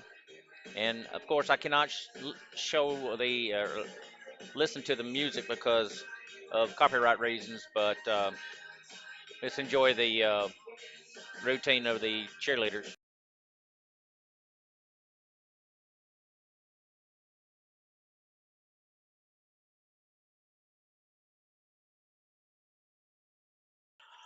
We're going to have the band come out in just a second, and the Huntland has their band here also, so they're probably going to perform also. So we'll see what happens. Got some stats coming up here in just a second from the radio. Wildcat football here on Big Oldies Radio. We're at the half. Huntland leading the Cats 21-8. Huntland got on the board first on a 16-yard run by Summers. Kick was good, and it put Huntland in front 7-0, 8:26 mark of the first quarter. Wayne County answered on the very next play from scrimmage. Sailor Skelton on a 60-yard run. Beavis with the 2-point conversion put the Cats up 8-7, but Huntland came back with 2 scores in the second quarter. At the 4:20 mark of the second quarter, Baxter with a 4-yard run, and Baxter with the extra point attempt, 2-point try rather, put Huntland in front at that point 15-8.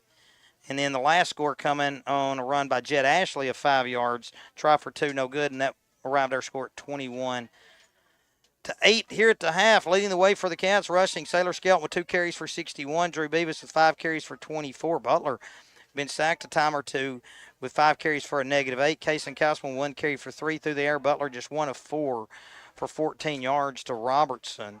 For Huntland, Ashley leading the way with 12 carries for 109 yards. Summers with 7 carries for 96. Miller with 18 yards as well. And Schultz with 4 of 8 passing for 38 yards. And our stats courtesy of Cardin Venable. And once again, our halftime score, Huntland 21, Wayne County 8. We'll be back with second half kickoff after this break. You're listening to Wildcats football on Big Oldies Radio. 24 production suspicion.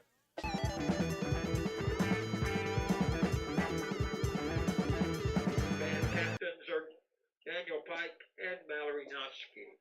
Rushing captain is Jonah Ostrowski. Guard captain is Megan Elizabeth. Solos and duets are by Mallory Notsky, Daniel Pike, Abigail Scroggins, and Isaac Welch. The band tonight is being sponsored by Formac Machining.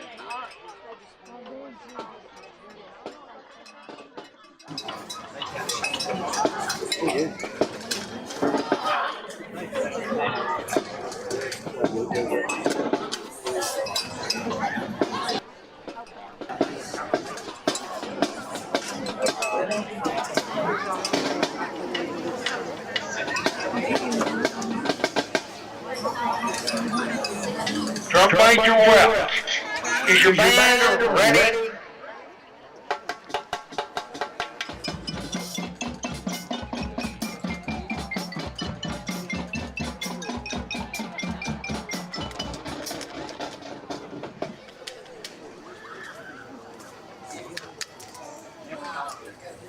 may now take the field for your halftime performance.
Let's hear it for the choir of the Wildcat marching band.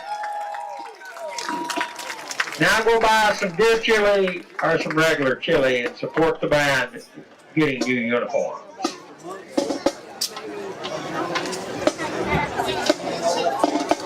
Well, folks, it's time to tell you. We'll start with the banners. In fourth place was the sophomores. Their theme was Africa Safari. In third place, the freshmen. Their theme was New York. Second place, the juniors. Their theme was Hollywood. So first place in the banners, the seniors, and their theme was beach. Way to go, seniors. Now overall. In fourth place overall, the sophomores. The third place overall, the freshmen. Second place overall, the juniors. So once again, in first place, the seniors. Let's hear it for the seniors.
Here. We do. Obviously, that's not what we want.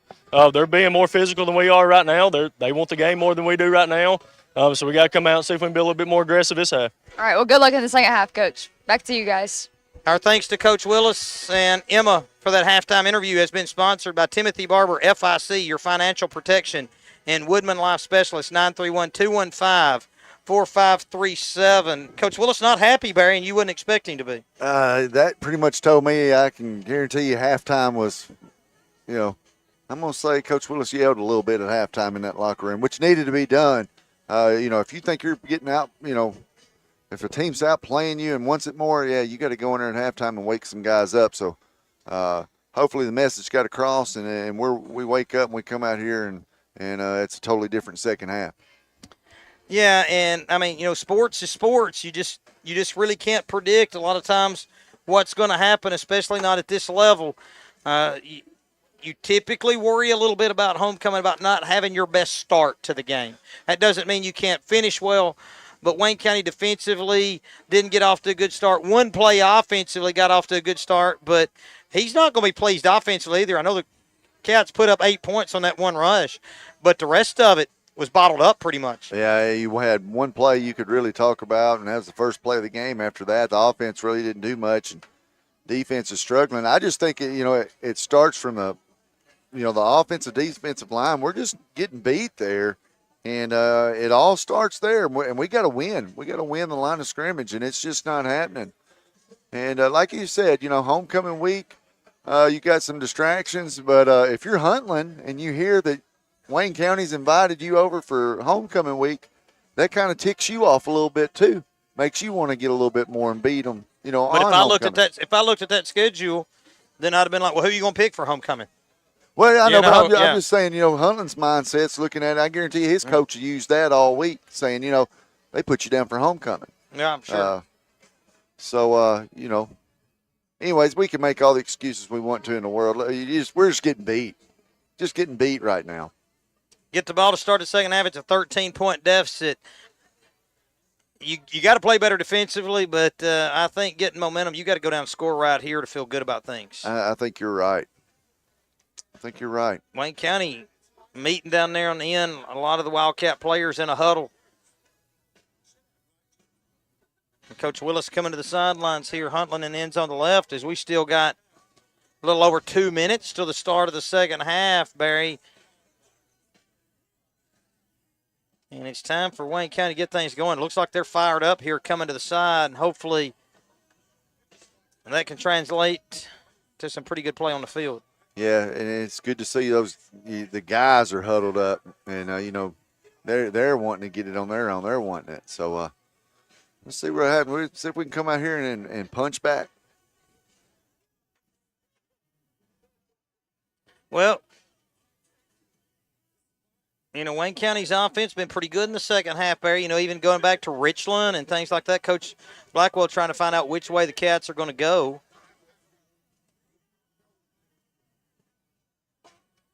And it looks like Wayne County's going to be returning.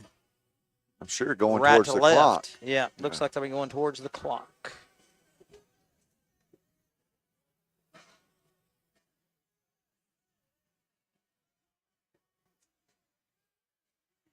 And Skelton and Castleman back deep to return.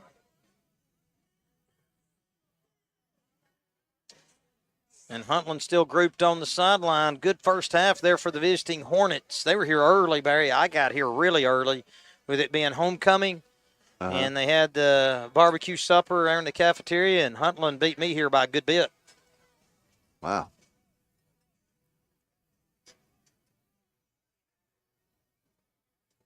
Ashley, the kicker, also scored the first touchdown, or scored the first 2-point conversion, rather.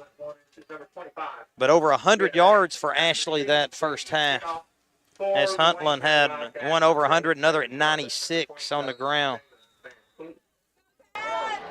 This ball squibbed off to the left. It's going to be fielded at the 35, out across the 40, and out across the 45.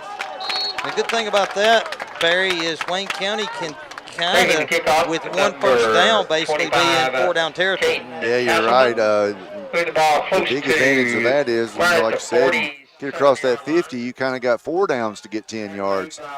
So let's see if we take advantage of that right there. Ethan Robinson. Wildcat fans starting to pick up the noise, get a little louder. Banners down to our right, the senior banner, the beach banner, the winner, Hollywood banner by the juniors, number 2. Seniors winning field day this year. Butler in the shotgun. There's the give to Beavis. Beavis running through defenders and dragging one for a yard out to the 47 as Huntland still able to get players, Barry, right at the point of attack defensively. Yeah, but Drew getting up hobbling a little bit is there again. I mean, we're not getting a push right there. We've Got to get something going right there up front. 2nd 9, 11:40, clock moves. Catch the line of scrimmage. Butler in the gun. Beavis beside him. They'll split 2 receivers to the left. There's the give to Drew, pushing his way through, and he's going to be cut down shy of the 50. We got a flag here in the Wildcat backfield. A late flag. Let's see what that is. Usually on a hold, you know, it's going a hold on the Cats, well, Barry. it is. Wasn't a very effective one, as the Cats only gained about a yard. But instead, this is going to back the Cats up 10. And so it's going to be 2nd long. Boy, you start. Well, actually, we're going to back them up 11. Start. As now it's going to be 2nd and 20. Not many 20-yard play calls on that sheet of Coach Willis's. You're kind of putting yourself in a world of trouble right here. Having a hard time with the Hornets. Wayne County not showing much urgency, getting the line, just kind of walking along. Beavis, or Butler rather, in the gun, 3 receivers to the right. Fake on the give to Castleman, a straight back drop, looking to throw, got all day. And now going to try and throw on the move. A lunging attempt there by Skelton and couldn't haul it in. It's going to bring up 3rd and 20. Had a lot of time there. I kind of wish he would just stop and kind of get his feet set, get ready to throw there. Instead of staying on that run sometimes. Just didn't happen, didn't work out. 11:02 to play here in the 3rd. 3rd and 20 facing the Cats.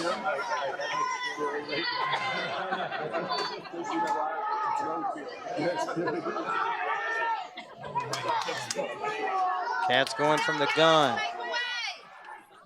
Butler fake on a give, going to roll left, needs a couple of blocks, gets one, runs through a tackle and then loses the ball as he ran in to Casey Hunt. He had a lot more green grass in front, but he ran into Hunt. The ball came loose and Butler had to fall on it. Yeah, it's going to bring it 4th down. Had Beavis going one way, 3 big guys hanging out over here on this left side. As Butler had a lot of bodies in front of him there. Like you said, if he doesn't run into his own man, that could be a huge play. Let's see here. 4th and 14. They're going to punt again. And that one's a good one. Miller going to race, trying to get underneath it about 25, fumble it, pick it up, race around the left, but holding on there. I believe Castleman making the stop. Good job by Castleman to track it down. As Miller gets up kind of, he was, it's just good coverage right there. Good punting and good coverage. But Wayne County possessed it for 1:39, Barry. We threw it a couple times, and that kind of stopped the clock. But the bigger issue is if Huntland comes down and scores right here, we're in big trouble. Put the ball on the 27. Get a three-score game. Schultz under center, Barry. Receiver to the right. And there's the give. Summers dodging people in the backfield, bouncing to the outside, and the flag coming in late. They're near the 30-yard line. It's going to go for about a 3-yard gain. Let's see what this call is. Wayne County trying to signal it against Huntland, but late hit. Now Wayne County's backing up. It is a late face mask. So that's 15 out to the 45. Going to be 1st and 10 for the Hornets, Barry. They got sidelines are dead, crowd's dead. Somebody in there just knock a ball out, do something. Let's get a turnover here and let's flip this momentum. Yeah, make a play somewhere, right, Barry? That's right.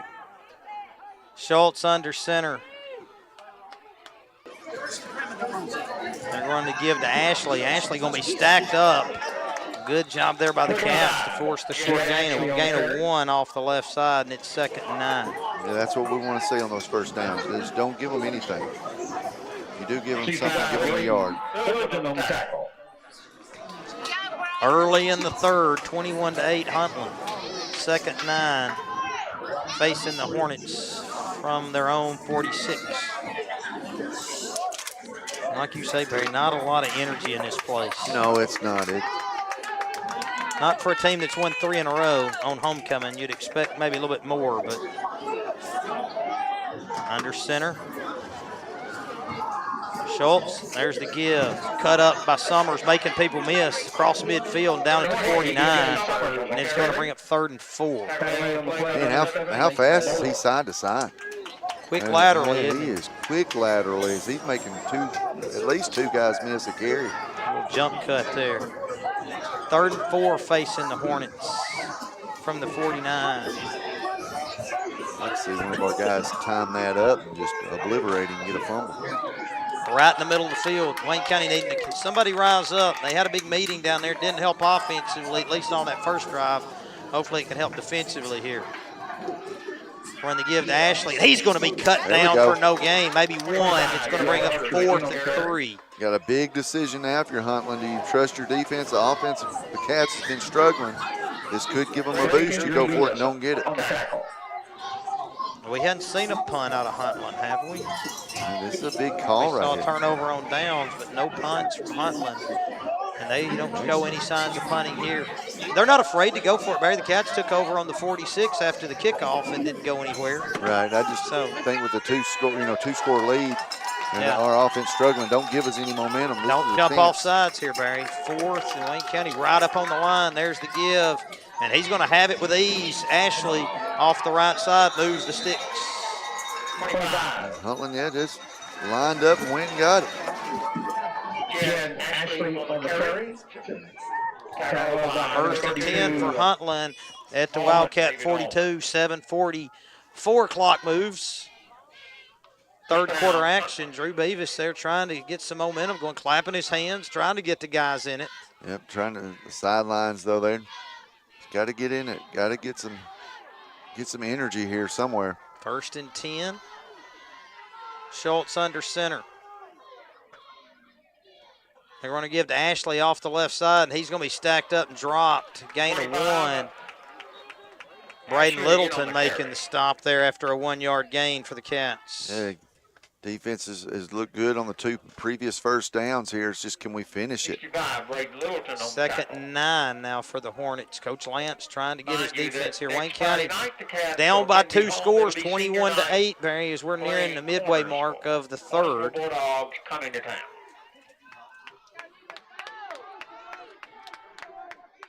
Schultz under center.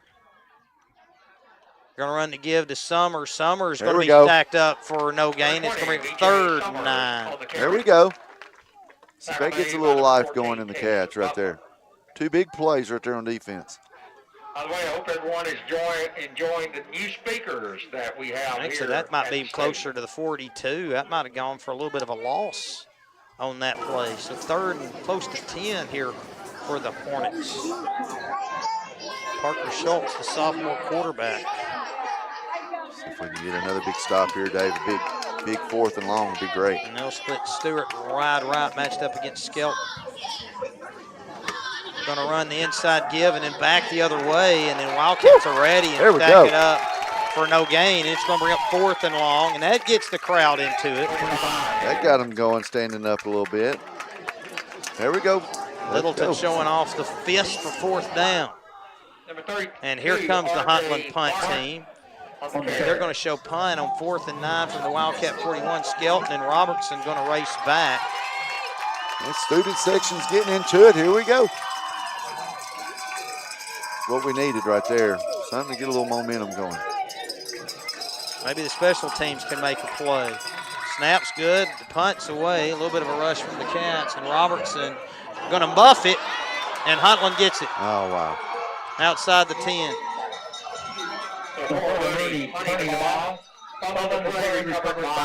So that drive had stalled out at about the 40. And now Huntland going to take over this drive at the 5:14 mark. Boy, and that's, I don't want to say that's the backbreaker, but that's got it mighty close. At about the 12. Oh, me. You put yourself against the wall now. Schultz under center. Ashley the back. Can the defense do it again? Can the defense force a turnover? And they're going to get offsides, I think, on the Cats. There's a flag on the field. And that'll be 5 free for the Hornets. Yeah, last thing we want to do is let one mistake add up to 2 to 3. Got to keep your composure now. Offsides on Wayne County and move it down to the 7.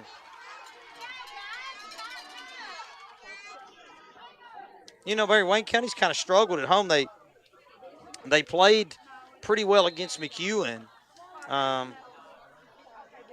but not as well against Richland or Summertown, you know, you might not think. But played well on the road. Yeah, played really good on the road. Schultz under center. There's the give to Summers, and he's hit, and he's able to spin forward for maybe a couple.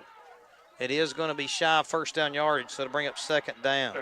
Number 20, BJ Summers. I expect to see that I formation pretty soon right here, and they're just going to try to see if Wayne County came up with an answer for it. Yeah, they've got the big guy, Baxter.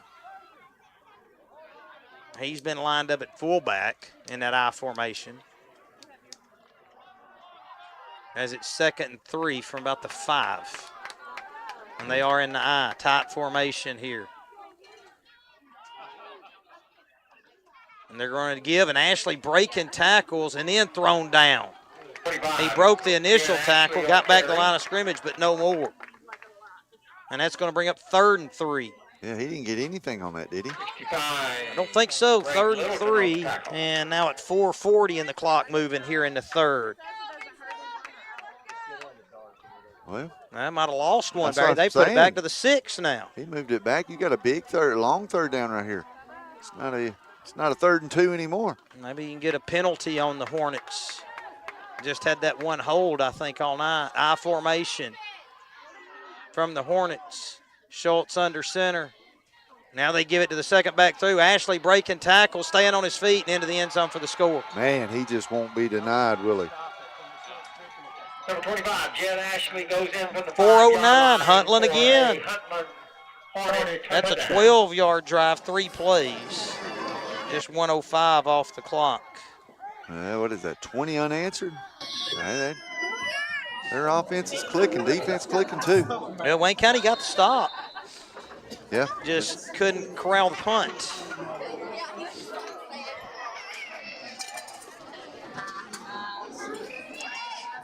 Two-point try here for the Hornets. Schultz under center and go to their more conventional look. Going to throw. Look into the back corner, and it's incomplete, or actually the front pylon incomplete. And so that'll keep the score 27-8. Supposed to be a big comeback for the Cats, a big ask for the Wayne County offense. It's really struggled to get anything going to this point. Maybe the special teams can make a play, Barry. I was hoping on the punt, but maybe the Wayne County special teams can get something going here and get some life into this crowd. You'd like to get a score before the end of the 3rd quarter to get it back to a 2-score game, Barry. Well, you're pretty sure they're going to squib kick this one, so if there's a way you can get ready for that, maybe a couple guys get in front, get him a couple blocks. Who knows? You know, you don't. You got a chance to break one here, but you're definitely going to start throwing the ball now. And you know, Cats like to run some clock. You can't do that anymore. We've got to make some big plays and get some big chunks. You're exactly right. Hopefully Wayne County can get those plays.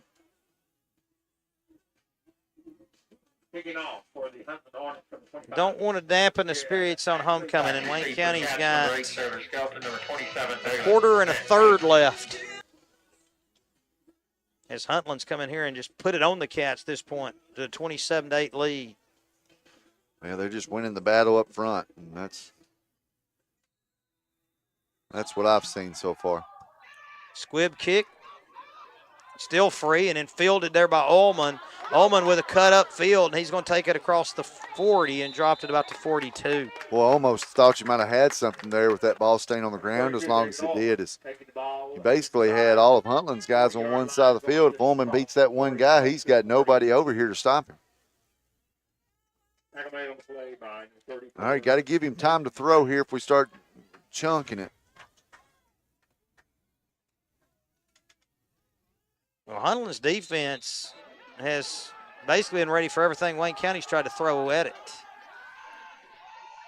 Butler rolling right, getting to the edge, and going to throw a dump down to Bryant. Bryant on the catch, and he'll scamper out of bounds. There we go. With enough first down. I believe he'll have 10. And that'll stop the clock there on the reception and out of bounds. Yeah, good job, Butler, right there. Just took what they gave him, and that's the little dump off there. It was good enough to get that first down there and stop the clock. Hold against Huntland. Flag on the play, holding call against Huntland. Is that going to add to it, or do you have to decline that? I don't know. It's a 10-yard gain either way. It's a good question. Now they're going to decide what the rule is as the officials have a quartet there at midfield, Barry. If they're wearing different stripes, you could call it a barbershop quartet. 3:59 to play here in the fourth. They'll get it right. Just give them about 10 minutes.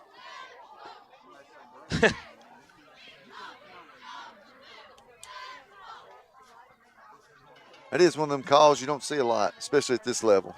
Defensive holding. Well, now what are we going to get here? They're still.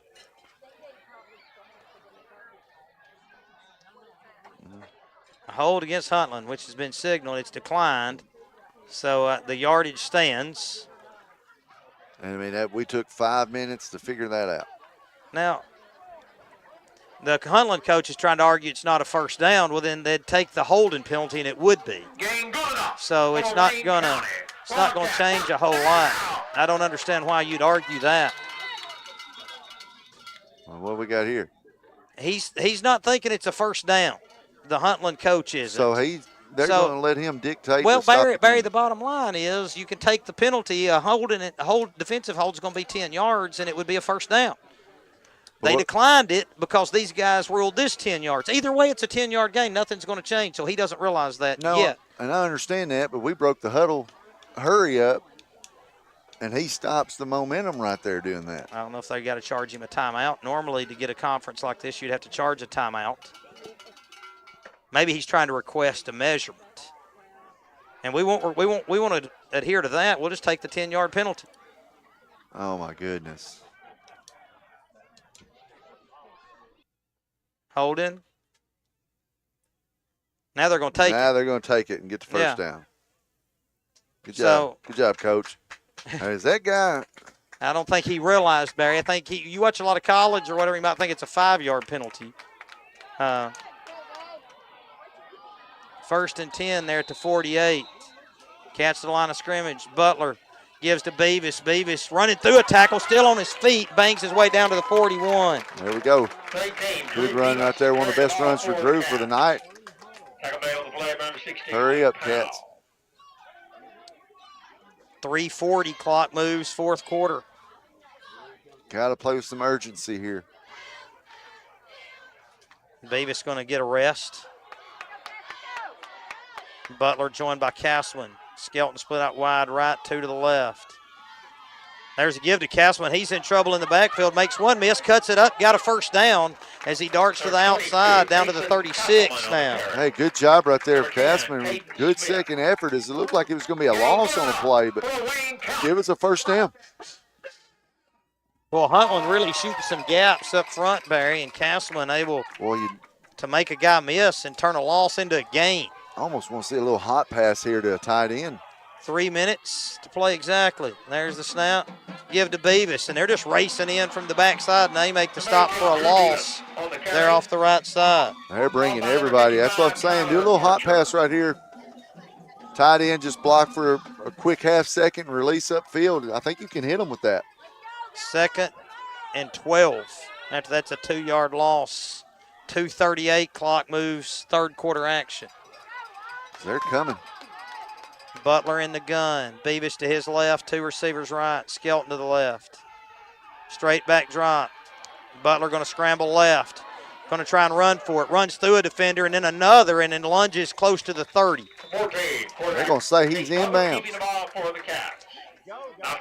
He must have fallen well short of the 30 as they're going to put this down at about 32. It goes for about a 6-yard gain, and it'll bring up 3rd and 6. Got 2 plays to get it. 2 minutes exactly here in the third. Cats at the Huntland 32. Butler close enough just to get the play from the sideline from Coach Willis and then get back to the huddle. Shotgun for Case. Davis behind him. Fake on the give, stands back, looking to throw long. Got Skelton, going to try and run underneath it. He couldn't grab it in. It falls just short. We had him right there. I thought Skelton would check up and kind of slow down and catch that ball. 4th and 6, 1:36 to play here in the 4th.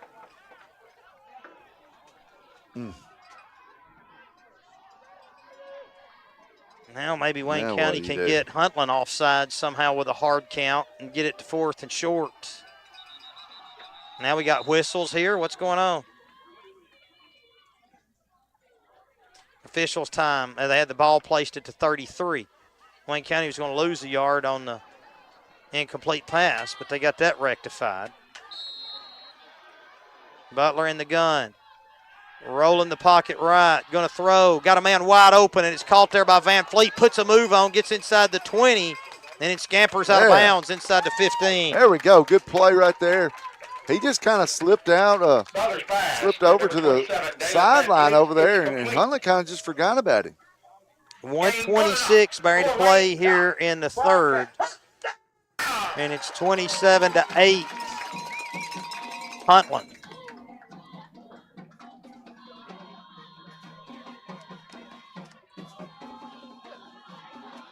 First and 10, they've got it spotted at the 16. Or I think it's more like the 15. Butler on a keep off the right side, right up the middle, and keeps Butler going to take it in for the Wildcat score. Maybe that's the momentum Wayne County needed. That's what we need, a quick score right there. Kind of the Cats showed you we can put some points up pretty quick too. So big play right there. Good job, Butler, pulling that. Wayne County going to go for 2, Barry. It's 27-14. These 2-point conversions could be big. Oh, this is big right here. Butler under center.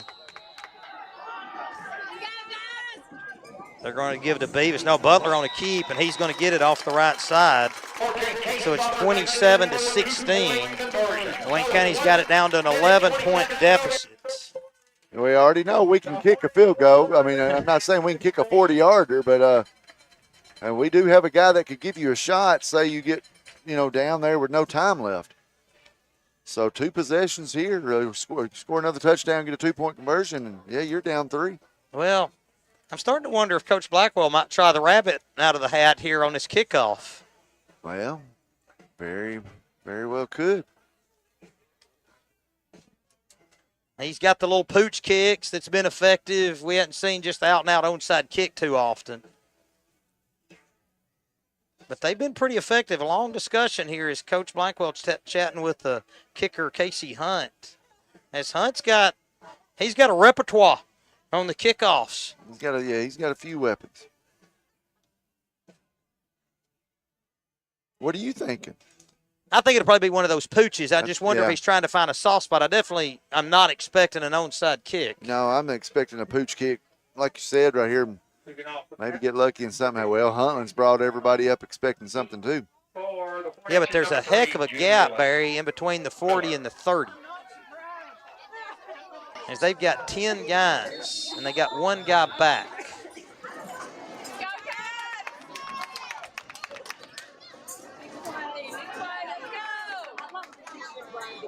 And Hunt's back to kick this away. Wayne County's got 6 on the right side, 4 on the left.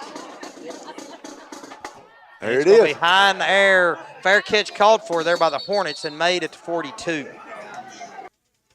Good try trying to catch them off guard. Just good job of Huntland. Fair catching that. And for some reason, the clock ran 3 seconds.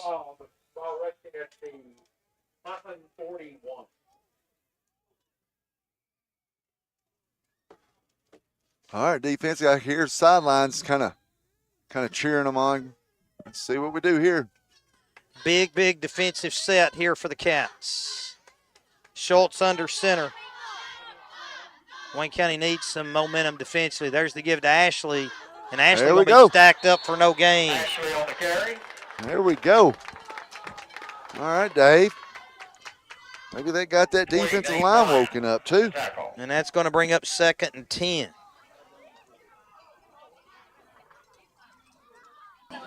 Can the Cats make a stop here? Van Fleet, Barry getting some attention here on the sideline after he had made that catch and run down to the 16. Well, if I know his old man, he's going to go down there and tell him to get back in there.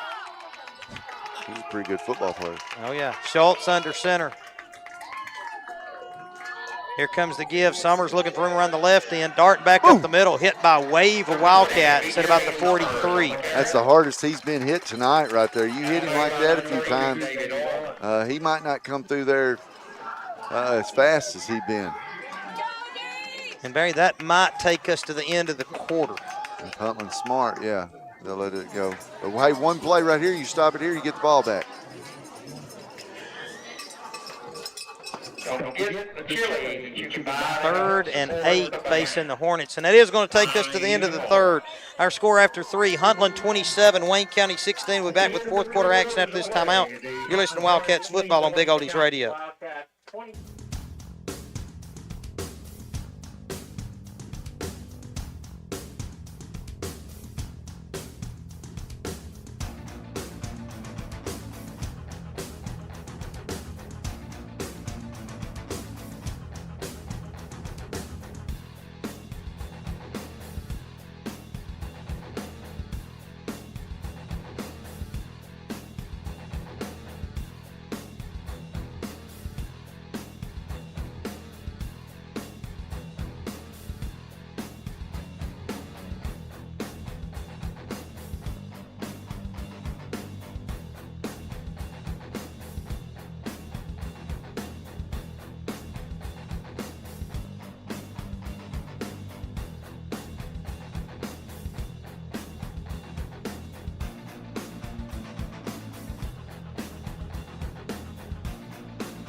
Five, 4, 3.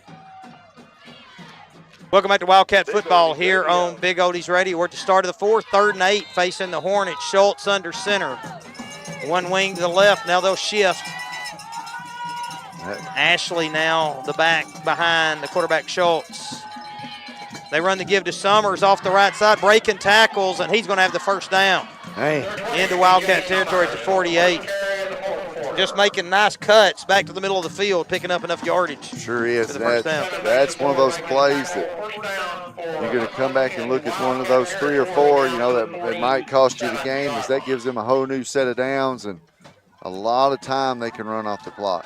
Well, Wayne County lost last year's contest 29-16. And it was a lot of the same stuff. Just had a hard time stopping Huntland. Got off to a slow start. Go get your half-price burgers. Schultz under center as Huntland goes back to the line. They give it to Ashley up the middle, and he's cut down after a gain of 3. Ashley on the carry, number 25. Boy, it's going to be difficult for Wayne County to get back in this without turnover, Barry. No, it's going to be real difficult because they're just going to eat clock. You're right. You almost have to have a turnover here if you're going to come back and win this game. 11 minutes to go, 2nd and 7. Number 60 for the As the ball's at the Wildcat 44. Got to get to the 37, I believe.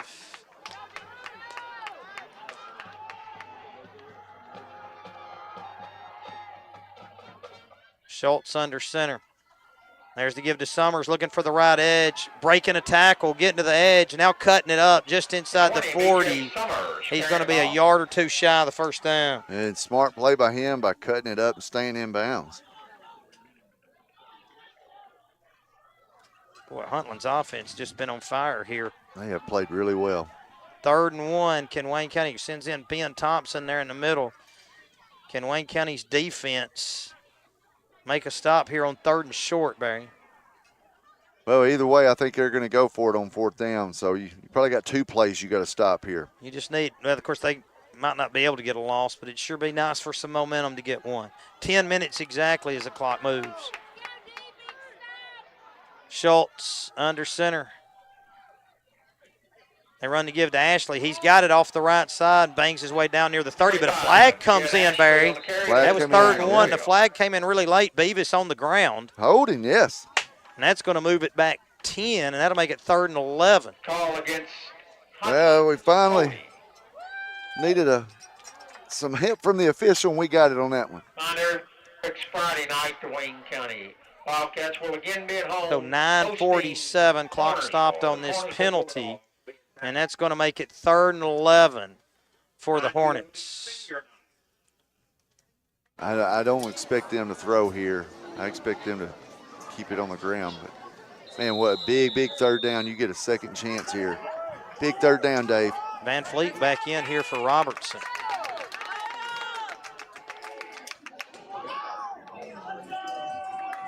Under center. Here's the give to the runner. Look at Summers. That's going holding. left. We got another hold as Summers cuts through to the 30 to the 20. He's going to take it for a touchdown, but he's coming back. Penalty back here at the line of scrimmage. Yeah, bring that back. As my goodness. Not sure who that was, but there was a handful of black jersey that was being held. Holding the call against Huntland. That'll move it back 10. That'll make it 3rd and 21. Still, I mean, if these running backs, we got to stop them. They're fast. They got some speed over there. 9:19 showing on the stadium clock. Well, Huntland will definitely be punting if they don't get anything here, but my goodness, guys, let's get a stop here. It's going to be 3rd and 20 as they moved it back to the 42. Make sure you don't fall for anything. They converted a 4th and 11 or 4th and 12 on a scoring drive. Sure did. As Wayne County's had opportunities and just couldn't come away with much. Now what do we got? Oh, we got an injured. Van Fleet's injured again back here. Oh, he's sick. Yeah. Dalen's sick down there to the left end. He was sick pregame. Yeah, and if you're watching YouTube, you might not want to watch. They're going from the shotgun. And they're going to give it to Miller on the jet sweep. He's trying to cut it to the outside, and he's going to be dropped back at the line of scrimmage. He would never go down, and he paid for that, staying on his feet. There we go. And it's going to bring up a punt. Wayne County muffed the last punt. Hopefully the Cats can do a little better this time. How about a punt return for 6? Be sweet. Or a bad snap or a block punt. It's 4th and 18 as they gave him the 25 or the 45 there. Clock moves to 8:45. Snap. Punts away. Spiraling the way of Robertson. He's going to fumble it again, and this time he's going to fumbled it twice. Pick it up, finally falling at the 20. Man, it's having trouble hanging on the ball on the punts. So with 8.5 minutes, Wayne County will take over here in the 4th quarter after that punt. We're right at the 20. Cats take over first again at their own 20-yard. They're definitely going to have to. Yeah, now, wait, clock's running, guys. Come, somebody tell Briley. The clock's running. Somebody yell it out. It should be 8.5 minutes, and they've got it down to 8. If they don't stop it, it won't change. It's still going. Instead of 8.5, it's down to 7:55. Stop. Here's a run by Skelton around the right end. And Skelton going to get stacked up just across the 25 and move it out near the 30 as Wayne County lost 35 seconds there down to the 7:55 mark. Yeah, and like you said, if you didn't catch it before, it's hard to put it back on there. Now it started back. Wayne County just lost 35 seconds on the punt. 27-16, Huntland leads here. 2nd and 1 from the 29.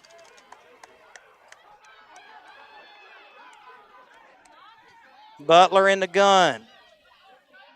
On a fake and a keep, trying to get around the left end. He's going to be dropped for a loss. And it's going to bring up 3rd down. Was Huntland had both of them covered on that. And Wayne County going to call timeout. Timeout on the field, timeout, Cats. 3rd and 4. And it's 27-16, the Huntland lead. But man, yeah, you're right. That was a bunch of time that just kept running off the clock. That's been the issue all night, though.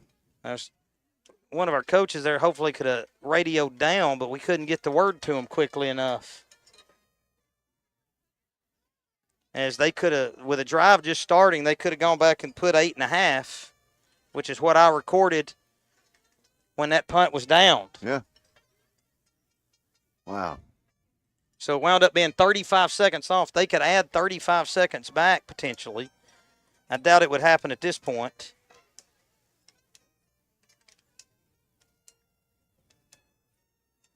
Never know how big that could be. No, you don't. You sure don't know if you get a score here.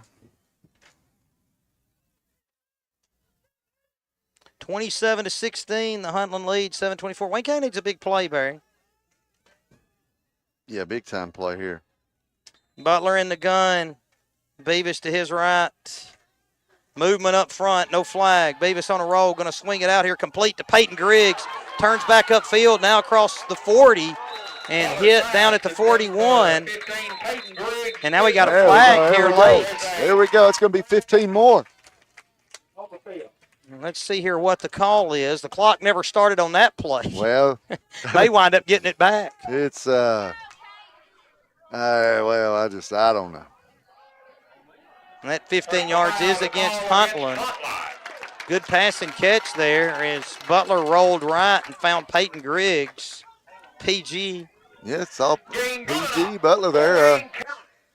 You know, I reference it every game. Kind of looked like JK's man Brady there throwing that out pass. So down to the 43, that moves it of Huntland. 7:24. And now we got an official. We're going to have a conference here. I hope they don't do something with the time here after they lost 35 seconds a while ago. Are they trying to get the penalty yardage right? If it was at the 42, that would be right, if that's where the flag was, right at the end of the play. Still 7:24. Now they try and wind the clock here as they started after that penalty. Fake on the give to Castman, a straight back drop. Jump pass over the middle. Beavis going to make the catch and then go out of bounds and then hit again. Boy, if he'd have failed. He'd have been at about the 29. If he'd have LeBron James didn't flopped right there, we'd got 15 more, I think. But a couple of big plays here, and Wayne County's got it at the Huntland 29 with 7:13 left. Keep an eye on that clock, Barry. That's going to be your job. Yeah, it's running. He went out of bounds. You're going to have to go over there and tell Briley. Yeah. Okay, that the clock's running, and Coach Willis is trying to find out what's going on. He was out of bounds, and now they're saying he wasn't. This is terrible. Butler in the gun. There's a fake on the give and a keep. Gets a block, runs through a tackle, hit down near the 20 as we're at the 6:47 mark. What else do you have to do to get out of bounds? Well, he was clearly out of bounds. He stepped out of bounds. Or, you know, that. I mean, these officials want to get these games over so fast. Well, I don't now. know if that was the case or they just didn't realize the clock was running. And that could very well. I mean, I'd just stand right back there. Ball on the 21, second short. Butler in the gun. Castman behind him. A fake on a give. Butler in trouble in the backfield. Runs through that tackle inside the 15. A flag flies down near the 10. Maybe two flags. Got a flag in the secondary and a flag back at the line of scrimmage or near it. 6:15 to go. 27-16, the Huntland lead. A hold against Wayne County. Is that both flags? Okay, so that's coming back. So that's both flags, I guess, with the same foul. So this will be a spot foul, it looks, Barry, from the 18. So that's going to move it back to the 28. You better get ready because as soon as they get this ball, it's going to be second and long, 2nd and 9.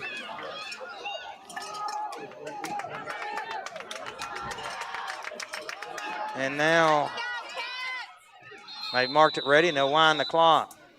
Butler rolling left. Gets a block there from Beavis. Goes long. Got a man. It's Robertson, and he couldn't haul it in inside the 5. Boy, and Butler did a good job that time rolling out, but set his feet, threw a good ball. We just couldn't come down with it. Miller might have shielded Robertson's vision to where he couldn't hold it. And now it's going to bring up 3rd and long. Make sure the clock doesn't start here after a complete pass. That's what I was looking at. 6:08 to go here.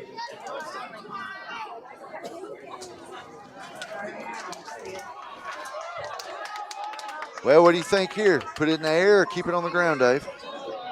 Well, it's just hard to say. They've been able to throw it pretty well if you can keep the pressure off Beavis or off Butler. Butler on a fake, got a jailbreak screen. There comes the tunnel, deflected and incomplete as they try to get to Skelton over the middle. And now Miller's down here in the secondary, and the flag flies late. Did somebody get a little cheap shot in right I don't there? know. A little crack back? That's going to be after the play, and that's going to make it 4th and a mile. Sure is. Except it looks like they're going to mark it off against Huntland. Personal foul against Wayne County. Now the umpire's got to turn around and walk the other way. Oh, me. That right there puts you in a, I don't know. Instead of having I mean, you already have a long ways to go. Man, this puts you way back there now on 4th down. 4th and a mile. You just can't have mistakes like that when you're trying to get back in a game. 6:03 to play. Castleman to check out. Butler over here talking with Coach Willis. And here comes Griggs back in.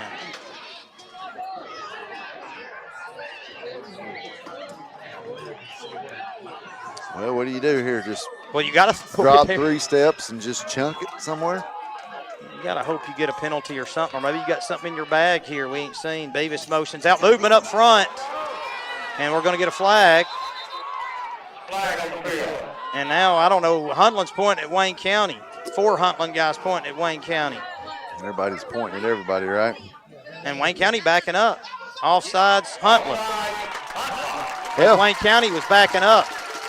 That gives you 5 yards off the mile that you got to go. Now Huntland wanting an explanation here. Not going to get one from the White Hat. No. He wasn't the one that called it.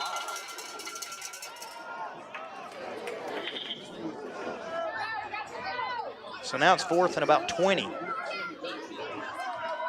Beavis motions out, same play call here out of the gun. Straight back drop for Beavis, under pressure, getting pressure from the backside. Going to throw, got a man, but it's going to be overthrown and incomplete. Huntland to take over on downs at the 38. Yeah, just kind of did whatever he could right there. Had a little rush coming and just kind of threw it up.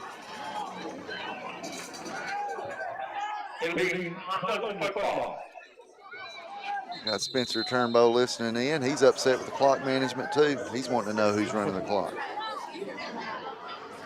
Wayne County turns it over on downs with 5:55 to go at the 38. So it's looking bleak now, Barry. Wayne County going to need a big play fast. Big play fast, and Huntland's going to run down every bit of time that they can right here. As wow, does this shake up the region a little bit? Well, I don't know. I mean, it was looking like it could have been, Wayne County, if Wayne County and Moore County would have wound up with a tie at 1 loss, then Wayne County would have had the 2nd spot. A loss here would move Wayne County to 2 losses. And if Moore County winds up with 2 losses, it would still be a 2nd place finish. So I don't know if it changes anything. It could. We'll just have to see how it all plays out. It's going to come down to Richland, Moore County, and, of course, some other games. Certainly gets Huntland back in the mix for the playoffs. Sure does. They've enjoyed their time against the Cats, the Hornets. Schultz under center. And there's the give to Summers, and he's going to be cut down for no gain. That's the best play of the night for the defense right there when they run that play. Wayne County defense played well the second half, just kind of shell-shocked early. Had that short field off the muff punt. Yeah. And that's where the Huntland score came in, or you're looking at a 21-16 game right now. Yeah, you can't fault the defense, like I said, in that second half. That muff punt, that killed us right there. Put us in a bad situation. But Huntland with no turnovers to this point. Wayne County with the muff punt, and that's accounted for a big part of the deficit here. To the line of scrimmage, Schultz under center. Give to Summers again, looking for him around the left end. He's going to be dragged down for no gain again. Keep fighting, you never know. 5:02 and the clock keeps moving. You never know what might happen here. This drive took over with 5:55, and now it's third down upcoming. Wayne County with 2 timeouts, down 11. Third and 9. Might think about using one after this play.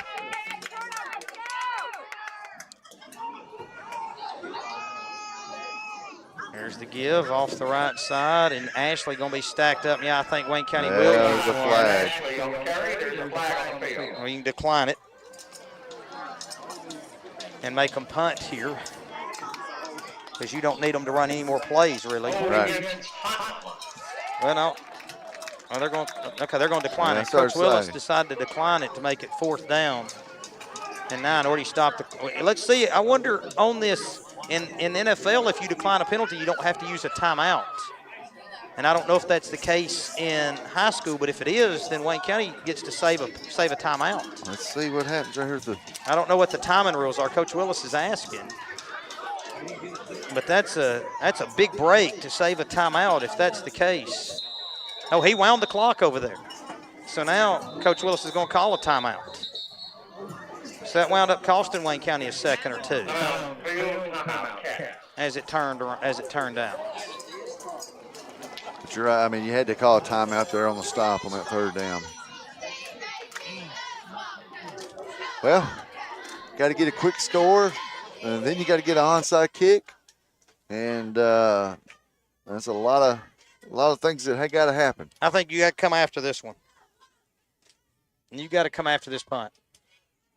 4th and 9. I mean, you might rough them or whatever. What have you got to lose? Yeah. But you're in a real bind. Yeah, you got nothing to lose, you know. I agree with you. If you rough him, you rough him. Just 4:23. Your chances aren't great without a play of some magnitude here.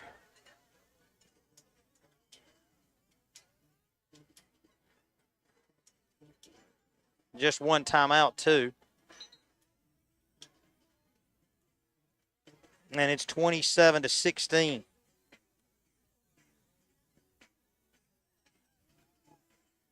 Saylor or Skelton back, one person back to return this punt. Let's see if Wayne County's got a punt block of some sort. See if there's some special teams magic here in the Cats. Here comes Beavis with a heavy rush off the right side. Couldn't get there. The punt's away, angled to the right side. It's going to be fielded there by Skelton at the 20, looking to get to the right side. Trying to get wide at the 20, 21, cuts it up at the 30, runs through a tackle at the 31, and it pushed out of bounds late here at the 36. No flag coming in as Skelton lays around here near the walking track. Well, 4:23 as no time came off the clock on that punt.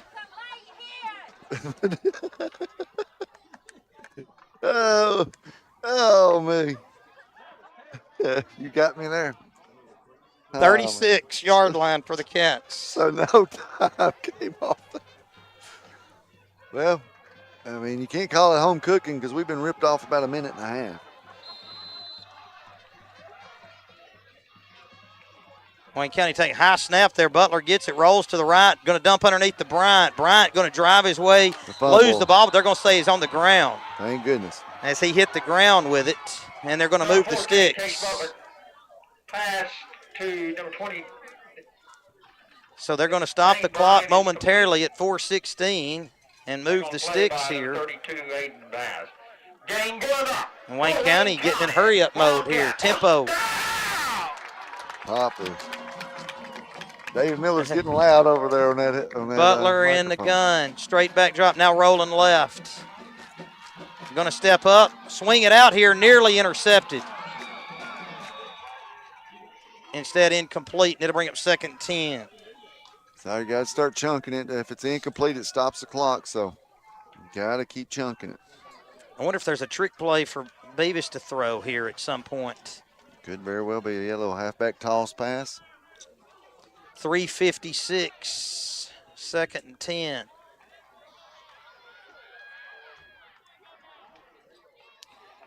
.356 left in the fourth. Wayne County trailing 27-6.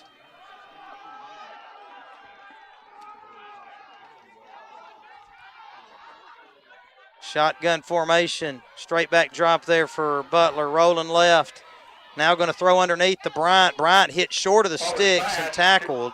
It's going to be a gain of 8. It's going to keep the clock moving and bring up 3rd and 2. Yeah, it's one of these things where he's got to throw for the first down. You got to try to get the first down each time you throw it. Number 10, Caden Smith on the tackle for 3rd and 2, 3:35. Clock moves, fourth quarter. Wayne County to the huddle.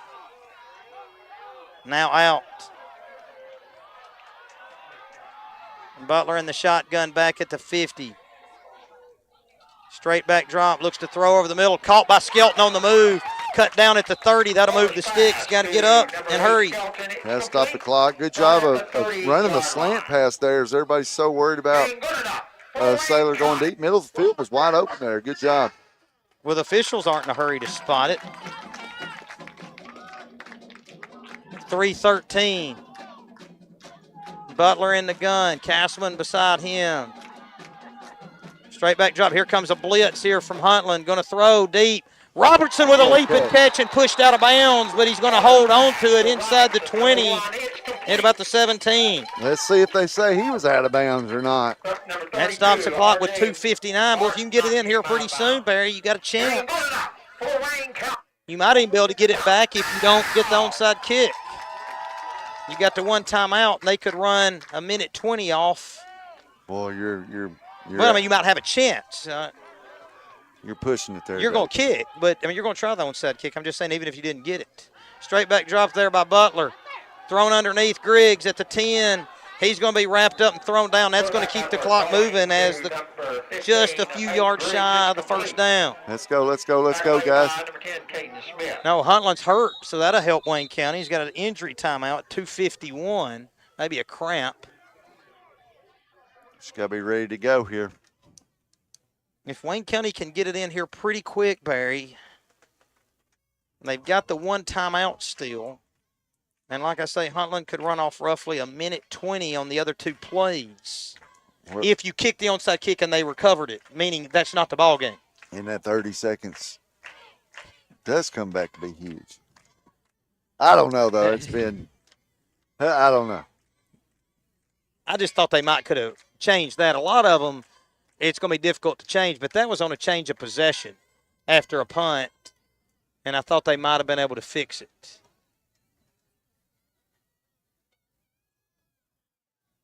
We look good, though, throwing the ball right here, marching down the field. Yep, throwing the underneath stuff, throwing the deep slant.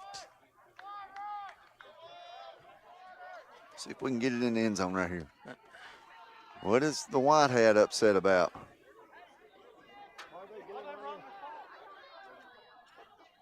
What do they want? I don't know. I just got a discussion here, Barry. 2nd down. Should be 2nd and 2. This guy. They're trying to get in position here. They ran the clock 5 seconds there. Now they started again. Butler on a straight back drop to throw. Out of the backfield, it's high, intended for Beavis. Right. They had that covered well. Had it covered well, and Butler did a good job. You can't take a sack here. And the clock is running. On an incomplete pass. This is, I'm just blown away. It says 2:38 here, a 27-16 lead for Huntland. And the official's going to try and figure out how much time they should put back up, I think. If any. They may not put any back. They're trying to radio up top, I think, to see if they can get some. No, looks like they're going to get back to action here. The umpire holding up play.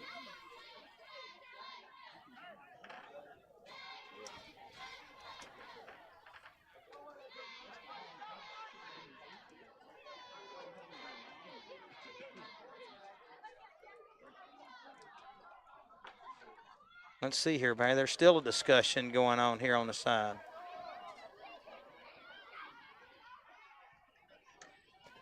Maybe a clock malfunction. Could be what it is. Is there? Oh, he's got 2:41 up there now, Barry. And it's an incomplete pass, so the clock shouldn't start here on the snap. And it's 3rd and short, 3rd and 2, facing the Cats from just inside the 10. There's a fake on the give. Butler with wide open spaces off the right side, and he races into the end zone for the Wildcat score. Boom, there we go. I was too busy looking at the clock to make sure it got stopped and started. Oh, man, what a situation you got here. In a big spot now. Well, that makes it 27-22. Regardless of what happens here, I mean, you want to hit it that way, at least you're only down 3. But Wayne County going to go from split back set. There's the give. No, Beavis on a keep, or Butler on a keep, rather, falling into the end zone for the 2-point conversion.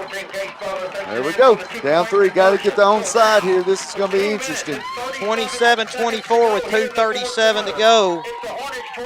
Well, maybe Wayne County could pull out some of that Richland Middle School magic, Barry, from earlier in the year. You got that right. That's why the Cat season ended last night, right? That's right. Maybe we can pull a little crowds into it. Student section's going nuts.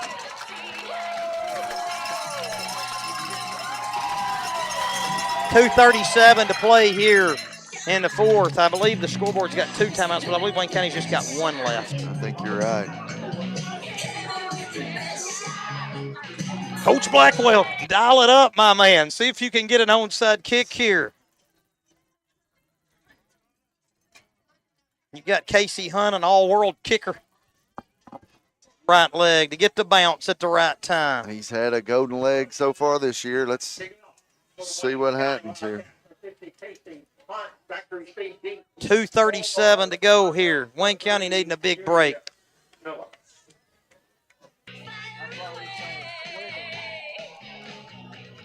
Which side do you kick to? I'm going to say you kick it right over here to our side. I think number 8 is the man I kick at. There's 60 right there. Well, number 8 is who I'd go for. Well, They got 6 on the other side, just 4 on this side. You're talking about the side you were referring to the right and left. Hunt strides to it, and it's going to be kicked short. Is it going to make it 10? Nope, They 9. touched it. They got it. They covered it, though. They touched it, but it's theirs. So the onside kick comes up just a yard short. Man. So do some quick math, Barry. You got 1 timeout. There's 2:37. So you got what? So you could get this back with maybe they're going to a put minute. it to 48. 41:20. They should be able to run about a minute 40 off, about that, depending on when they snap the football. If you don't get a turnover, you got the 1 timeout.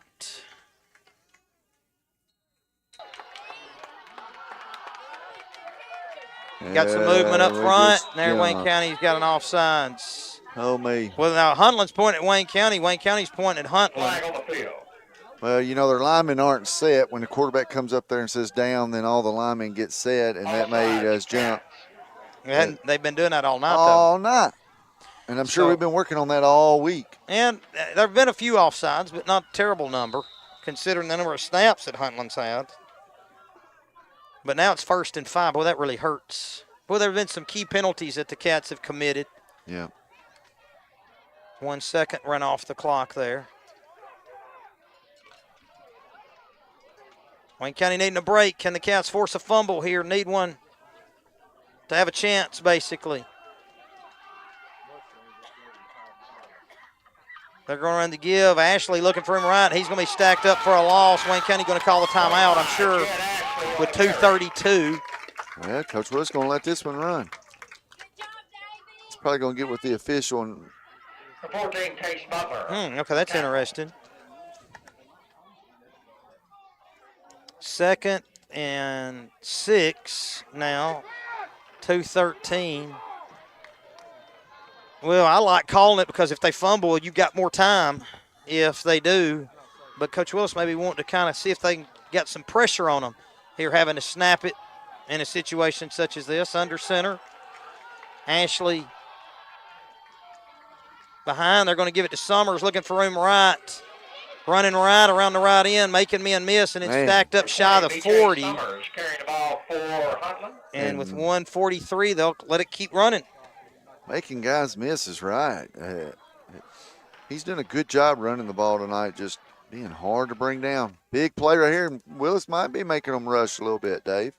3rd and 4.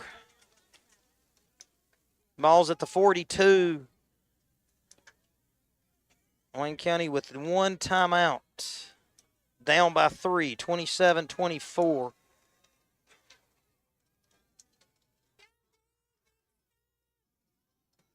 Here we go. We got some shifting up front. There's the give to Summers, looking for room right, bouncing his way outside. He's going to drive forward. He got it. And they signal that they've got the first down, and the officials agree, I think, by a yard. And I believe Huntland can take a knee now. We got a timeout here for injury. As Wayne County just couldn't, that 5 yards on the penalty, Barry came back. Came back to get us right there. Well, the Cats made it interesting, just couldn't hang on. And Huntland's going to come in here, Barry, I believe, and take a homecoming victory away from the Cats. Yep. Come in here tonight and surprise all of us.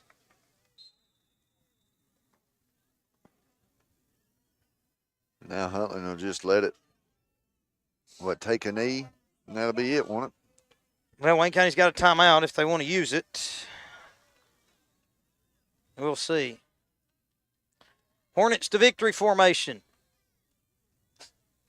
Looking to the back, Judge, as we're at 43 seconds. Beavis showing blitz there off the left, and there's the knee with 36. And there we go with the extracurricular stuff. Flag on the field.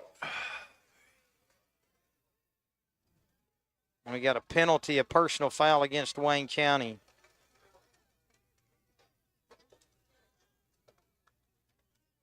Personal foul Ben Thompson, enter for Littleton. against the Cats. And that penalty will move it from the 40 down to the 25. Oh, me.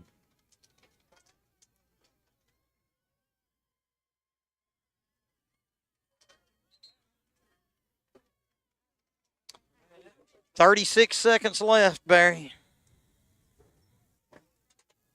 That'll probably. Oh, me.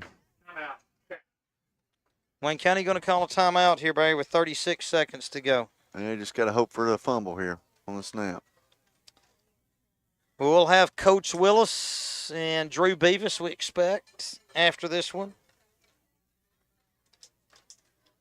Well, the Cats better second half than the first half. Just got in too much trouble there in that first half. Well, just the thing, right before the half, they gave up that score when Wayne County took over with 4:28, and they were behind at that point 14-8, or 13-8 rather.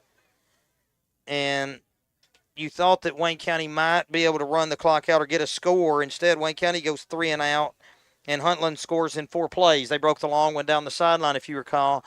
That and the muff punt was enough for the difference. Huntland with one more snap here, I believe.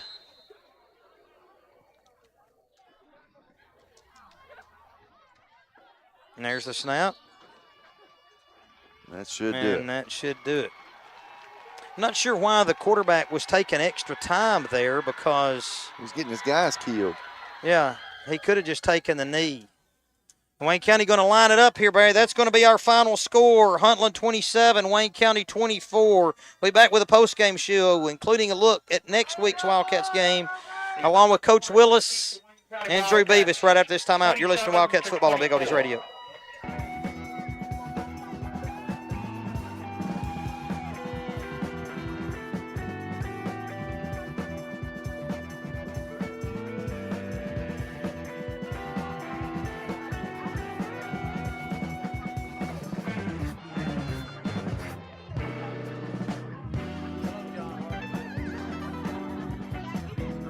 Yeah, man.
Four throws for 119. 30 seconds. Okay. Huntland, not much in the second half. They had one.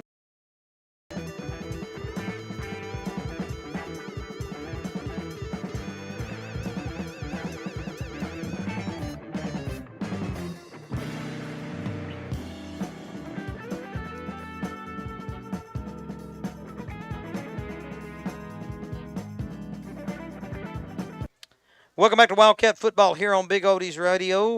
Huntland wins this one on the Wayne County homecoming 27-24. Wayne County 8, Huntland 7 after 1. Huntland, good second quarter, put the Hornets in front 21-8. Our score after 3, Huntland 27, Wayne County 16. And the comeback bid comes up just short for the Cats. Butler with a couple of touchdowns. Skelton on a 60-yard run. Butler completes 10 of 20 passes for 119 yards, rushes for 43. Skelton with 71 yards on the ground. Beavis with 9 carries for 30. Kelsman with 2 for 7. Barry, you got a player of the game for us. Yeah, player of the game tonight's Case Butler. Just second quarter killed us, but besides that, the Cats did pretty good tonight, played well. But Case Butler's player of the game. Appreciate it, Barry, and Coach Willis standing by. We'll get him with us here. And so, Coach, comeback bid comes up just a little shy. It was a rough start for you as Huntland came out and went right up down the field the first half to take that 21-7 lead. And I was talking just before we went off air at the end of the game.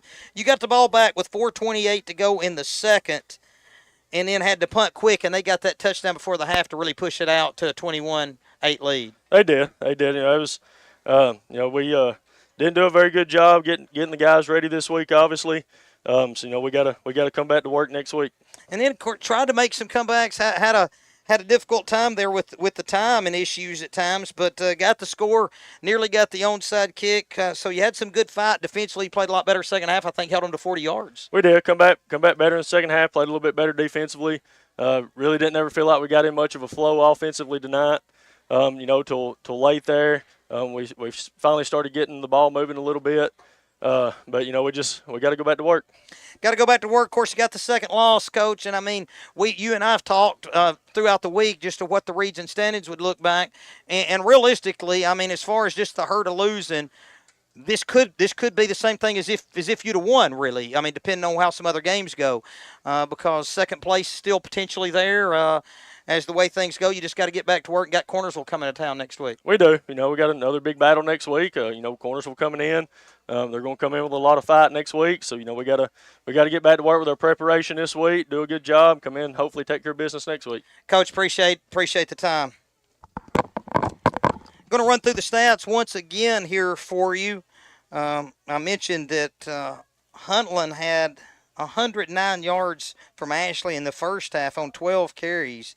He wound up with 19 for 125. Summers at the half had 7 carries for 96, and he wound up with 18 for 121. So that's what we were referencing there is Wayne County defense rose up in the second half to give the offense a chance. Schultz with 4 of 8 passing for 38 through the game. Receiving-wise for the Cats, you had Robertson with a couple of catches for 29. Skelton with a catch for 20. Bryant with 3 catches for 29. Van Fleet with a catch for 21. Griggs with 2 catches for about 15.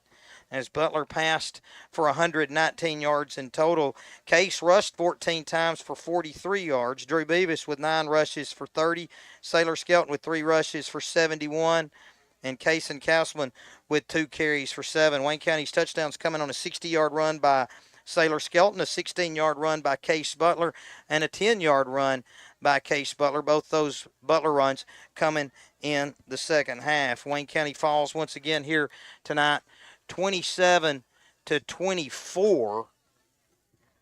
to Huntland here on homecoming. Wayne County coming in with a record of 3-3 overall and 2-1 in the region. That'll make the Wayne County mark fall to 3-4 and 2-3, or 2-2 rather, in the region, with a couple of more games coming up. As Wayne County going to travel, we're going to host Cornersville and then travel to Collinwood in the upcoming weeks before closing out the season with a road game at Liberty Creek. That's the long one, as the Cats have traveled to Gallatin for that one. I see Drew making his way up the steps here. And Drew, appreciate you spending some time with us here again. I certainly hope we had better things to discuss. But defensively, Huntland kind of came out and got after us there and moved it up and down the field in the first half before we adjusted in the second. Yes, sir. They just flat out wanted it more than us. I mean, that's what it comes down to. I wouldn't put it to homecoming or anything. That's just coming out and the ball team wanting it more than you, and we just laid down. I mean, that's all it is. That's on us upperclassmen, us seniors, for not being leaders. That's on us. Okay, so Drew, now you talk about that. You got 2 games left, and I really do feel like what you want to accomplish is still right there in front of you if you can regroup, starting with the game next Friday. It's still there. Coach Blackwell, Coach Lance just said down there in the huddle, we're fighting for our lives at this point. And, I mean, we can still do what we want to accomplish, but it's scratch and claw on everything we got. Well, Drew, if you could change one thing from what you talked about, what would that be from the week of? Probably the aggressiveness. The first half, I thought we come out second half, made some adjustments on D, and had a little bit better half. I mean, they still scored 1, but I thought we went harder, and it was just everybody being on the same page and just really it boiled down to going hard every play. I mean, that's how you win football games. I mean, giving 110% all night, and we didn't do that tonight. Hey, Drew, appreciate the time. Tough luck. Thank you. Once again, our final score, Huntland 27, Wayne County 24. I'd like to thank David Lowe back in the studio, Cardin Venable doing our stats, Emma Bryan on the sidelines with the interviews, and Coach Willis for joining us in the booth, John Harper running things on the YouTube side of things. I'm David Hastings with Barry Miller. Join us again next week as the Wildcats host Cornersville on October 11th. Pregame show begin at 6:40 on Big Oldies Radio and WCHS Sports on YouTube.com.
Wildcat.